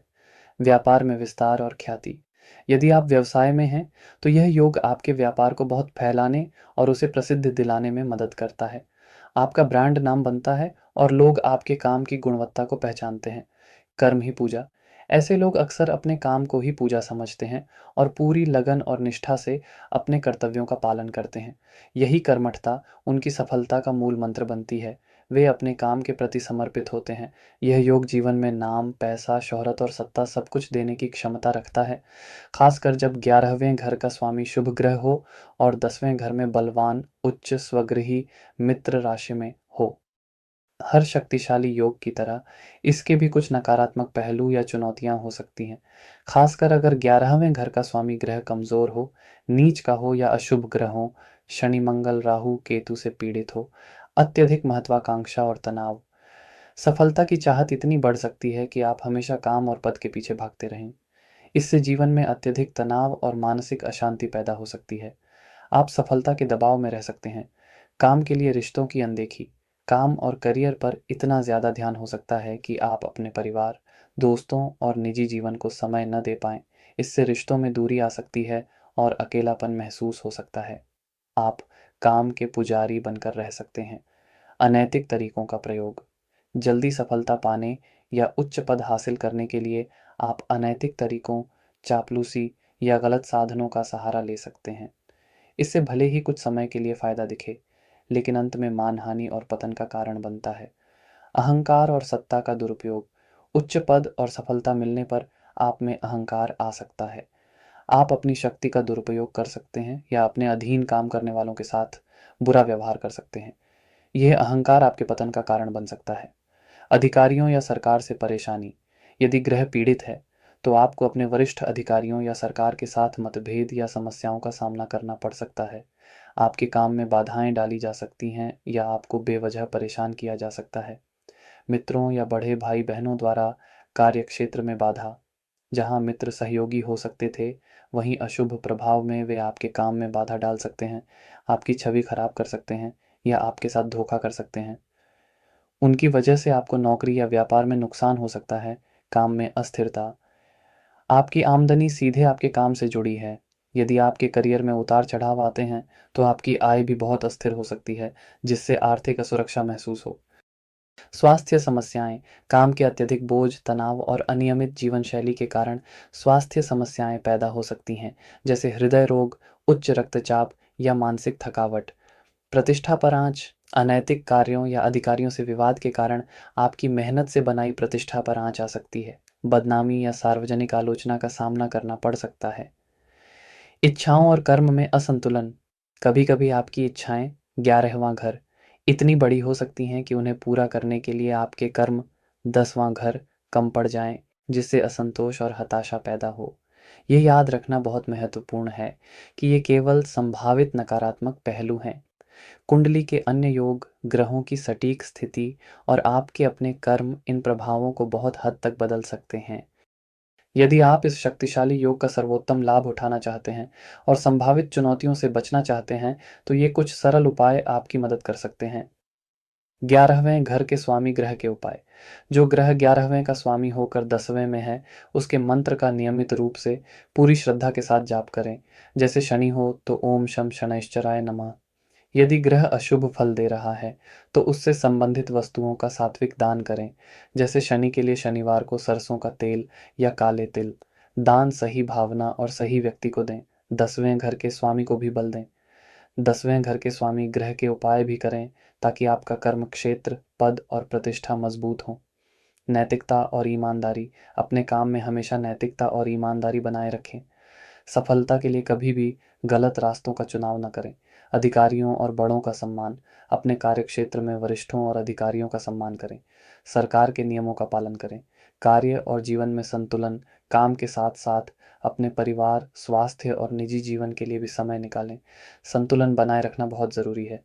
अहंकार से बचें। सफलता मिलने पर विनम्र बने रहें। अपनी शक्ति का सदुपयोग करें और दूसरों की मदद करें। सूर्य देव की उपासना। करियर में सफलता, मान सम्मान और नेतृत्व क्षमता के लिए प्रतिदिन सूर्य देव को जल चढ़ाना और उनके मंत्र का जाप करना लाभकारी होता है। शनिदेव की कृपा। यदि शनि संबंधित हो या कर्म में बाधा आ रही हो, तो शनिदेव की उपासना और सेवा कार्यों से लाभ मिलता है। गरीबों और ज़रूरतमंदों की मदद करें। ओम का जाप। नियमित ओम का जाप करने से मानसिक शांति मिलती है, तनाव कम होता है और सही निर्णय लेने की क्षमता बढ़ती है। ये उपाय आपको 11वें घर के स्वामी की 10वें घर में स्थिति के शुभ फलों को प्राप्त करने और जीवन में स्थायी सफलता व संतोष पाने में सहायक होंगे। आपका अपना कर्म और चरित्र ही आपकी सबसे बड़ी पूंजी है। जब 11वें घर का मालिक अपने ही घर में हो, तो यह अत्यंत शुभ स्थिति है। इसका मतलब है कि आपकी आमदनी, लाभ, इच्छाएं, दोस्त और बड़े भाई-बहन बहुत मजबूत और महत्वपूर्ण होते हैं। आपको जीवन में लाभ कमाने और अपनी इच्छाएं पूरी करने में आसानी होती है। ज्योतिष में इस स्थिति को स्वगृही होना कहते हैं और यह ग्रह को बहुत बल देता है। 11वें घर के स्वामी का स्वगृही होना जीवन में अनेक प्रकार के लाभ और सफलताएं लेकर आता है। प्रचुर और निरंतर आमदनी, यह सबसे पहला और सबसे महत्वपूर्ण लाभ है। 11वां घर सीधे तौर पर हमारी आय और लाभ से जुड़ा है। जब इसका मालिक अपने ही घर में मजबूत होकर बैठता है, तो आय के स्रोत खुल जाते हैं।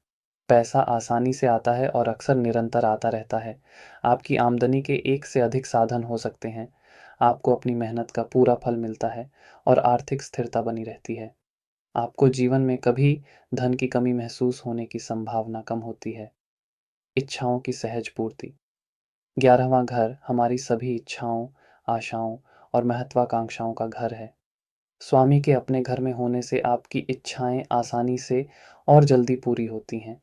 आप जो भी सपना देखते हैं या जो भी लक्ष्य निर्धारित करते हैं, उसे पाने के रास्ते अपने आप खुलते जाते हैं। जीवन में संतुष्टि का स्तर बहुत ऊंचा रहता है, क्योंकि आपकी ज़्यादातर ख्वाहिशें हकीकत बन जाती हैं। बहुत मजबूत और सहायक मित्र मंडली, 11वां घर मित्रों और सामाजिक दायरे का भी है। इस योग से आपका मित्रों का दायरा बहुत बड़ा, प्रभावशाली और सहायक होता है। आपके मित्र सच्चे होते हैं और हर मुश्किल में आपका साथ देते हैं। आपको अपने मित्रों और जान-पहचान वालों से बहुत लाभ मिलता है, चाहे वह व्यापार में हो, नौकरी में हो या निजी जीवन में। आपकी सफलता में आपके सामाजिक संपर्कों का बड़ा योगदान होता है। लोग आपसे जुड़ना पसंद करते हैं। बड़े भाई-बहनों से गहरा स्नेह और लाभ, यह स्थिति बड़े भाई-बहनों के साथ बहुत अच्छे संबंधों का संकेत देती है। आपको उनसे बहुत प्यार, सहयोग और आर्थिक लाभ भी मिल सकता है। वे आपके लिए भाग्यशाली साबित हो सकते हैं या आपकी उन्नति में महत्वपूर्ण भूमिका निभा सकते हैं। उनके साथ मिलकर कोई काम करना भी फायदेमंद हो सकता है। हर प्रयास में लाभ, आप जिस भी काम में हाथ डालते हैं, उसमें आपको लाभ मिलने की संभावना बहुत बढ़ जाती है। चाहे वह नौकरी हो, व्यापार हो, निवेश हो या कोई अन्य प्रयास, 11वें घर का बल आपको सफलता और मुनाफा दिलाता है। आप अवसरों को पहचानने और उनका फायदा उठाने में माहिर होते हैं। उत्कृष्ट नेटवर्किंग कौशल, आप लोगों से जुड़ने और संबंध बनाने में बहुत कुशल होते हैं। आपकी नेटवर्किंग क्षमता बहुत अच्छी होती है, जिसका फायदा आपको जीवन के हर क्षेत्र में मिलता है। आप सही समय पर सही लोगों से जुड़ जाते हैं। सामाजिक प्रतिष्ठा और सम्मान, आपके बढ़े सामाजिक दायरे और आपकी सफलताओं के कारण समाज में आपको मान सम्मान और प्रतिष्ठा मिलती है। लोग आपको आपके नेटवर्क और आपकी उपलब्धियों के लिए जानते हैं और आपका आदर करते हैं। आशावादी और सकारात्मक दृष्टिकोण, क्योंकि आपकी इच्छाएं आसानी से पूरी होती हैं और लाभ मिलता रहता है। आपका जीवन के प्रति दृष्टिकोण आमतौर पर बहुत सकारात्मक और आशावादी होता है। आप भविष्य को लेकर उत्साहित रहते हैं। अच्छा स्वास्थ्य, 11वां घर लाभ का है और जब इसका स्वामी मजबूत होता है, तो यह अच्छे स्वास्थ्य का भी संकेत दे सकता है। आप ऊर्जावान महसूस करते हैं और बीमारियों से लड़ने की क्षमता अच्छी होती है, यदि ग्रह स्वयं पीड़ित ना हो। समूहों और संगठनों से लाभ, आप विभिन्न समूहों, क्लबों या संगठनों से जुड़ सकते हैं और उनके माध्यम से भी आपको लाभ और पहचान मिल सकती है। आप किसी समूह का नेतृत्व भी कर सकते हैं। संक्षेप में, यह स्थिति जीवन में भौतिक सुख सुविधाओं, सामाजिक सफलता और इच्छाओं की पूर्ति के लिए एक वरदान की तरह है। यह व्यक्ति को भाग्यशाली, साधन संपन्न और संतुष्ट बनाती है। हालांकि 11वें घर में उसी का स्वामी होना बहुत शुभ है, लेकिन हर सिक्के के दो पहलू होते हैं। यदि ग्रह अशुभ प्रकृति का हो, जैसे शनि, मंगल, राहु, केतु या अन्य बुरे ग्रहों से प्रभावित हो, तो यही मजबूती कुछ चुनौतियां भी ला सकती है। अत्यधिक भौतिकवाद और लालच, लाभ और इच्छा पूर्ति पर इतना अधिक ध्यान हो सकता है कि व्यक्ति अत्यधिक भौतिकवादी बन जाए। पैसा, वस्तुएं और सामाजिक स्थिति ही जीवन का केंद्र बन सकती है। हमेशा और अधिक पाने की चाहत लालच का रूप ले सकती है, जिससे मानसिक शांति भंग हो सकती है। स्वार्थ की भावना, हर चीज़ में पहले अपना लाभ देखने की प्रवृत्ति विकसित हो सकती है। आप मित्रों या सामाजिक संपर्कों का उपयोग केवल अपने फ़ायदे के लिए कर सकते हैं, जिससे रिश्तों में गहराई खत्म हो सकती है और लोग आपको मतलबी समझ सकते हैं। मित्रों पर अत्यधिक निर्भरता। आप अपने मित्रों और सामाजिक दायरे पर इतने अधिक निर्भर हो सकते हैं कि अपनी व्यक्तिगत क्षमता और आत्मनिर्भरता खो दें। हर छोटी-बड़ी चीज़ के लिए दोस्तों की तरफ देखने की आदत बन सकती है। अहंकार। अपनी सफलता, अपनी आमदनी और अपने बड़े नेटवर्क के कारण व्यक्ति में अहंकार आ सकता है। वह दूसरों को अपने से कम आंक सकता है और अपनी उपलब्धियों का दिखावा कर सकता है। यह अहंकार मित्रों और भाई-बहनों के साथ संबंधों में भी दरार डाल सकता है। गलत संगति का खतरा। बड़ा सामाजिक दायरा होने के कारण गलत या हानिकारक प्रवृत्ति वाले लोगों के संपर्क में आने का खतरा भी रहता है। मित्रों के दबाव में आकर आप कोई गलत कदम उठा सकते हैं या बुरी आदतों का शिकार हो सकते हैं। इच्छाओं का भारी बोझ। कभी-कभी बहुत अधिक इच्छाएं होना भी एक बोझ बन जाता है। यदि कोई इच्छा पूरी न हो पाए तो गहरी निराशा या असंतोष हो सकता है। आप हमेशा अगली इच्छा पूरी करने की दौड़ में लगे रह सकते हैं। स्वास्थ्य संबंधी अतिरेक। यदि 11वें का स्वामी कोई अशुभ ग्रह है और बहुत बलवान है, तो वह अपनी प्रकृति के अनुसार स्वास्थ्य समस्याएं भी दे सकता है। उदाहरण के लिए, बलवान अशुभ मंगल दुर्घटना या चोट दे सकता है, बलवान शनि पुरानी बीमारियां दे सकता है, अन्य योगों पर भी निर्भर करता है। लाभ की अधिकता भी कभी-कभी स्वास्थ्य के लिए हानिकारक हो सकती है, जैसे अधिक खाने-पीने से। बड़े भाई-बहनों से अत्यधिक अपेक्षाएँ। आप अपने बड़े भाई-बहनों से बहुत अधिक उम्मीदें लगा सकते हैं और उनके पूरा न होने पर निराश हो सकते हैं या उनसे संबंध खराब कर सकते हैं। लाभ के लिए सिद्धांतों से समझौता। लाभ कमाने या अपनी इच्छा पूरी करने के लिए व्यक्ति अपने नैतिक मूल्यों या सिद्धांतों से समझौता करने को तैयार हो सकता है। भीड़ में अकेलापन। बहुत सारे दोस्त और जान-पहचान वाले होते हुए भी रिश्तों में गहराई न होने के कारण व्यक्ति अंदर से अकेलापन महसूस कर सकता है। यह समझना महत्वपूर्ण है कि ये केवल संभावित नकारात्मक पहलू हैं, जो ग्रह की प्रकृति और कुंडली के अन्य योगों पर निर्भर करते हैं। जागरूकता और सही दृष्टिकोण से इन्हें संभाला जा सकता है। यदि आप इस अत्यंत शुभ योग का सर्वश्रेष्ठ लाभ उठाना चाहते हैं और संभावित नकारात्मक पहलुओं से बचना चाहते हैं, तो ये कुछ सरल उपाय आपकी मदद कर सकते हैं। 11वें घर के स्वामी ग्रह का सम्मान। जो ग्रह 11वें का स्वामी होकर वहीं बैठा है, उसके मंत्र का नियमित जाप करें। जैसे सूर्य हो तो ओम सूर्याय नमः। इससे ग्रह की सकारात्मक ऊर्जा और बढ़ेगी। उस ग्रह से संबंधित शुभ वस्तुओं को अपने पास रख सकते हैं या उसके रंग के कपड़े पहन सकते हैं, ज्योतिषी की सलाह से। कृतज्ञता का अभ्यास। आपके पास जो भी धन, मित्र, अवसर और पूरी हुई इच्छाएं हैं, उनके लिए प्रतिदिन ईश्वर या ब्रह्मांड के प्रति आभार व्यक्त करें। इससे संतोष बढ़ेगा और लालच कम होगा। निस्वार्थ मित्रता और सेवा। अपने मित्रों और सामाजिक संपर्कों का उपयोग केवल लाभ के लिए न करें। सच्चे और गहरे रिश्ते बनाएं। मित्रों की निस्वार्थ भाव से मदद करें। अपनी आय का कुछ हिस्सा दान पुण्य या सामाजिक कार्यों में लगाएं। विनम्रता बनाए रखें। सफलता और समृद्धि मिलने पर भी विनम्र बने रहें। अहंकार से बचें और सभी के साथ सम्मान से व्यवहार करें। संतुलन स्थापित करें। भौतिक लाभ और इच्छाओं के साथ-साथ आत्मिक शांति, परिवार और स्वास्थ्य पर भी बराबर ध्यान दें। जीवन में संतुलन बनाए रखना बहुत आवश्यक है। बड़े भाई-बहनों का आदर, अपने बड़े भाई-बहनों का सम्मान करें और उनसे स्नेहपूर्ण संबंध बनाए रखें। उनसे यथायोग्य अपेक्षाएं रखें। नैतिक मूल्यों का पालन, लाभ कमाने या इच्छा पूर्ति के लिए हमेशा सही और नैतिक रास्तों का ही चुनाव करें। ओम का जाप। नियमित रूप से ओम का जाप करने से मन शांत रहता है, संतोष बढ़ता है और सही दिशा मिलती है। ये उपाय आपको 11वें घर के स्वामी की अपने ही घर में स्थिति के अद्भुत लाभों को सही ढंग से संभालने और जीवन में सच्ची खुशी व सफलता प्राप्त करने में मदद करेंगे। आपकी अपनी समझदारी और नेक नीयत सबसे महत्वपूर्ण है। जब लाभ स्थान का स्वामी 12वें घर में आता है, तो आपकी आमदनी और लाभ अक्सर खर्चों, विदेश यात्राओं, आध्यात्मिक कार्यों या गुप्त गतिविधियों से जुड़ जाते हैं। पैसा आता तो है, पर रुकता मुश्किल से है या खर्च हो जाता है। विदेश या एकांत से लाभ संभव है। 12वां घर भले ही व्यय और हानि का माना जाता हो, लेकिन यह विदेश, आध्यात्मिकता और एकांत का भी है। 11वें लाभ का स्वामी यहाँ बैठकर कुछ विशेष और अप्रत्याशित लाभ भी दे सकता है, खासकर अगर ग्रह शुभ हो या मजबूत हो। विदेश से प्रचुर लाभ, यह इस योग का सबसे प्रमुख सकारात्मक पहलू है। 12वां घर विदेश का है। लाभेश का यहाँ होना विदेश से आमदनी या लाभ का एक मजबूत संकेत है। आप विदेश में जाकर नौकरी या व्यापार करके बहुत अच्छा पैसा कमा सकते हैं। आयात निर्यात, बाहर से सामान मंगाना या भेजना के काम में आपको ज़बरदस्त सफलता मिल सकती है। बहुराष्ट्रीय कंपनियों में काम करना भी फायदेमंद हो सकता है। आपकी इच्छाएं विदेश जाकर पूरी हो सकती हैं। आध्यात्मिक उन्नति और उससे लाभ, 12वां घर मोक्ष और आध्यात्मिकता का भी है। लाभेश का यहाँ होना आपकी गहरी आध्यात्मिक रुचि दिखा सकता है। आप ध्यान, योग, आश्रम या आध्यात्मिक संस्थाओं से जुड़कर न केवल मानसिक शांति पा सकते हैं, बल्कि इनसे आपको किसी न किसी रूप में लाभ भी मिल सकता है। आप आध्यात्मिक गुरु बन सकते हैं या ऐसी संस्थाओं में काम करके आय अर्जित कर सकते हैं। आपकी इच्छाएं भौतिक से अधिक आध्यात्मिक हो सकती हैं। गुप्त स्रोतों या एकांत से लाभ, 12वां घर गुप्त चीज़ों और एकांत का है। आपकी आमदनी के स्रोत गुप्त हो सकते हैं या आप एकांत में रहकर किए जाने वाले कामों जैसे लेखन, शोध, कला साधना से लाभ कमा सकते हैं। गुप्तचर संस्थाओं या पर्दे के पीछे वाले कामों से भी आय संभव है। अस्पतालों, जेलों या आश्रमों से लाभ, ये स्थान 12वें घर के अंतर्गत आते हैं।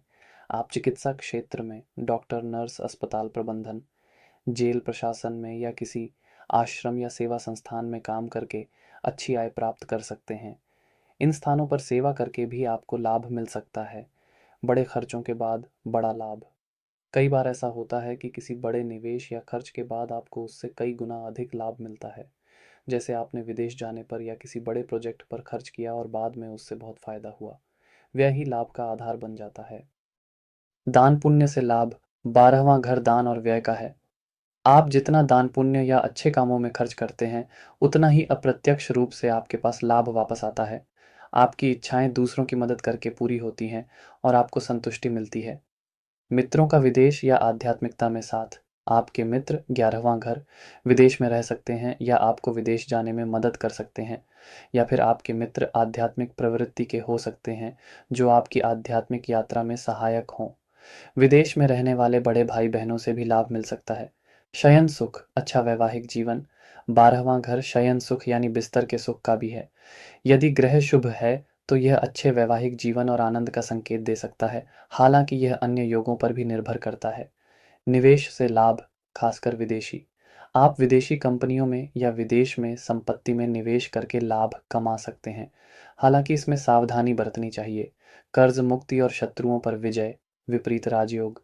यदि 11वें घर का स्वामी एक नैसर्गिक पापी ग्रह जैसे शनि, मंगल है और 12वें घर में बैठा है और 12वें घर का स्वामी भी कमजोर है, तो यह कभी कभी विपरीत राजयोग बना सकता है, जिससे व्यक्ति कठिनाइयों और शत्रुओं पर विजय पाकर अप्रत्याशित लाभ और सफलता प्राप्त करता है। यह स्थिति व्यक्ति को दुनिया से थोड़ा अलग, रहस्यमयी और परोपकारी बना सकती है। सफलता अक्सर पारंपरिक रास्तों से हटकर मिलती है।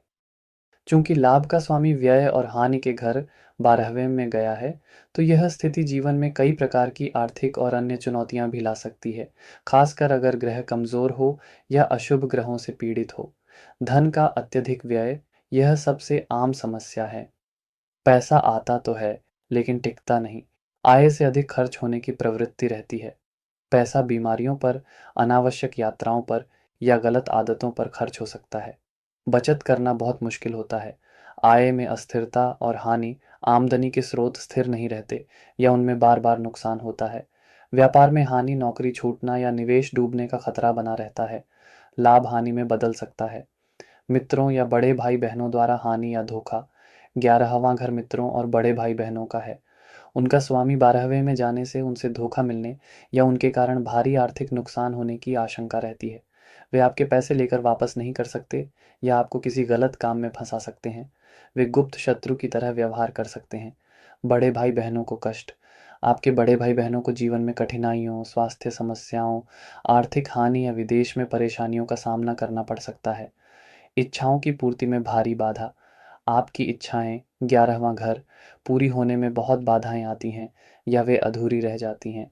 इच्छाओं के पीछे भागने में आपका बहुत धन और समय बर्बाद हो सकता है। भौतिक सुखों की प्राप्ति कठिन होती है। अस्पताल के खर्च, आपकी या परिवार के किसी सदस्य की बीमारी पर बार बार अस्पताल के चक्कर लगाने पड़ सकते हैं और उसमें काफ़ी धन खर्च हो सकता है। नींद की समस्या या शयन सुख में कमी। 12वां घर नींद और शयन सुख का है। अशुभ प्रभाव होने पर नींद न आना, बुरे सपने आना या वैवाहिक जीवन में आनंद की कमी जैसी समस्याएं हो सकती हैं। छिपे हुए शत्रु। आपके सामाजिक दायरे में या मित्रों के बीच ही आपके छिपे हुए शत्रु हो सकते हैं, जो आपकी पीठ पीछे आपको नुकसान पहुंचाने की कोशिश करते हैं। कानूनी मुसीबतें और दंड। गलत तरीकों से लाभ कमाने की कोशिश या मित्रों की वजह से आप कानूनी पचड़ों में फंस सकते हैं। 12वां घर जेल का भी है, इसीलिए गंभीर मामलों में दंड का भय भी रहता है। सामाजिक दायरे से कटना। 12वां घर एकांत का है। आप अपने मित्रों और सामाजिक जीवन से कट सकते हैं या अकेलापन महसूस कर सकते हैं, भले ही आपके कई जानने वाले हों। विदेश में परेशानी। यदि विदेश से लाभ का योग नहीं बन रहा है, तो विदेश यात्रा में परेशानी, वहां बसने में दिक्कत या आर्थिक नुकसान हो सकता है। यह स्थिति व्यक्ति को जीवन में कई बार आर्थिक तंगी और मानसिक तनाव दे सकती है। लाभ और हानि का चक्र चलता रहता है। यदि आप इस चुनौतीपूर्ण योग के नकारात्मक प्रभावों को कम करना चाहते हैं और सकारात्मक संभावनाओं को बढ़ाना चाहते हैं, तो ये उपाय सहायक हो सकते हैं। 11वें घर के स्वामी ग्रह की शांति या पुष्टि। जो ग्रह 11वें का स्वामी होकर 12वें में है, उसके मंत्र का नियमित जाप करें। जैसे बुध हो तो ओम बूम बुधाय नमः। यदि ग्रह अशुभ फल दे रहा है, तो उससे संबंधित वस्तुओं का दान करें। जैसे राहु हो तो सप्तधान्य। दान अस्पताल में, आश्रम में या किसी गरीब व्यक्ति को करना विशेष लाभकारी हो सकता है। 12वें घर के स्वामी को समझें। 12वें घर के स्वामी ग्रह की स्थिति देखें और उसके अनुसार उपाय करें। वित्तीय अनुशासन। खर्चों पर नियंत्रण रखना सीखें। बजट बनाकर चलें। अनावश्यक खर्चों और दिखावे से बचें। नियमित बचत करने की आदत डालें। सोच समझकर निवेश। किसी भी निवेश, खासकर विदेशी निवेश, से पहले अच्छी तरह जांच पड़ताल करें और विशेषज्ञ की सलाह लें। जोखिम भरे निवेशों से बचें। दान पुण्य और सेवा। नियमित रूप से अपनी आय का कुछ हिस्सा दान करें या किसी नेक काम में लगाएं। अस्पतालों या आश्रमों में सेवा करें। इससे 12वें घर के नकारात्मक प्रभाव कम होते हैं। आध्यात्मिक अभ्यास, ध्यान, योग, प्राणायाम या अपनी आस्था के अनुसार पूजा पाठ करें। इससे मानसिक शांति मिलेगी और सही दिशा मिलेगी। मित्रों और भाई बहनों से सावधानी। मित्रों और बड़े भाई बहनों के साथ आर्थिक लेन देन में बहुत सावधानी बरतें। किसी पर भी आंख मूंद कर विश्वास न करें। विदेश संबंधी मामलों में सतर्कता। यदि विदेश जाने या वहां काम करने की योजना है, तो पूरी तैयारी और कानूनी प्रक्रिया का पालन करें। ओम का जाप। नियमित रूप से ओम का जाप करने से मन शांत रहता है, नकारात्मक ऊर्जा दूर होती है और आध्यात्मिक शक्ति मिलती है। ये उपाय आपको लाभेश की 12वें घर में स्थिति से उत्पन्न चुनौतियों का बेहतर ढंग से सामना करने और जीवन में संतुलन लाने में मदद करेंगे। धैर्य, विवेक और सकारात्मक कर्म अत्यंत महत्वपूर्ण हैं। तो मेरे प्यारे दोस्तों, आज हमने 11वें घर के स्वामी की कुंडली के 12 भावों में अलग अलग प्रभावों को समझने का प्रयास किया। हमने जाना कि कैसे हमारे लाभ, हमारी इच्छाएं, हमारे मित्र और सामाजिक संबंध जीवन के विभिन्न क्षेत्रों से जुड़कर हमारे लिए अवसर और चुनौतियां दोनों प्रस्तुत करते हैं। ज्योतिष हमें जीवन के मार्ग पर एक दिशा दिखाता है, एक संभावना बताता है, लेकिन असली शक्ति और बदलाव तो हमारे अपने कर्मों, हमारे विवेक और हमारी आस्था में ही छिपी है। कृपया यह अवश्य याद रखें कि यह सारी जानकारी केवल एक सामान्य मार्गदर्शन और ज्ञानवर्धन के लिए है। अपने जीवन से जुड़ा कोई भी महत्वपूर्ण निर्णय लेने से पहले किसी अनुभवी और ज्ञानी ज्योतिषी से अपनी पूरी कुंडली का विस्तार से विश्लेषण करवाना अत्यंत आवश्यक है, क्योंकि सटीक भविष्यवाणी केवल व्यक्तिगत कुंडली के गहन अध्ययन से ही संभव है। तो आइए, इस ज्ञान की रोशनी में हम अपने जीवन को और बेहतर बनाने का प्रयास करें, अपनी इच्छाओं को सही दिशा दें और अपने लाभों को केवल अपने तक सीमित न रखकर दूसरों की भलाई में भी लगाएं। क्योंकि 11वें घर का सच्चा लाभ तो बांटने में ही है।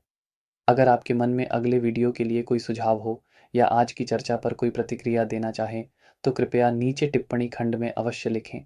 आपकी हर बात, आपका हर विचार मेरे लिए बहुत बहुमूल्य है। अब मैं आपसे विदा लेता हूँ। अपने सपनों को संजोए रखिए और अपनों के साथ खुशियाँ बांटिए। राधे राधे।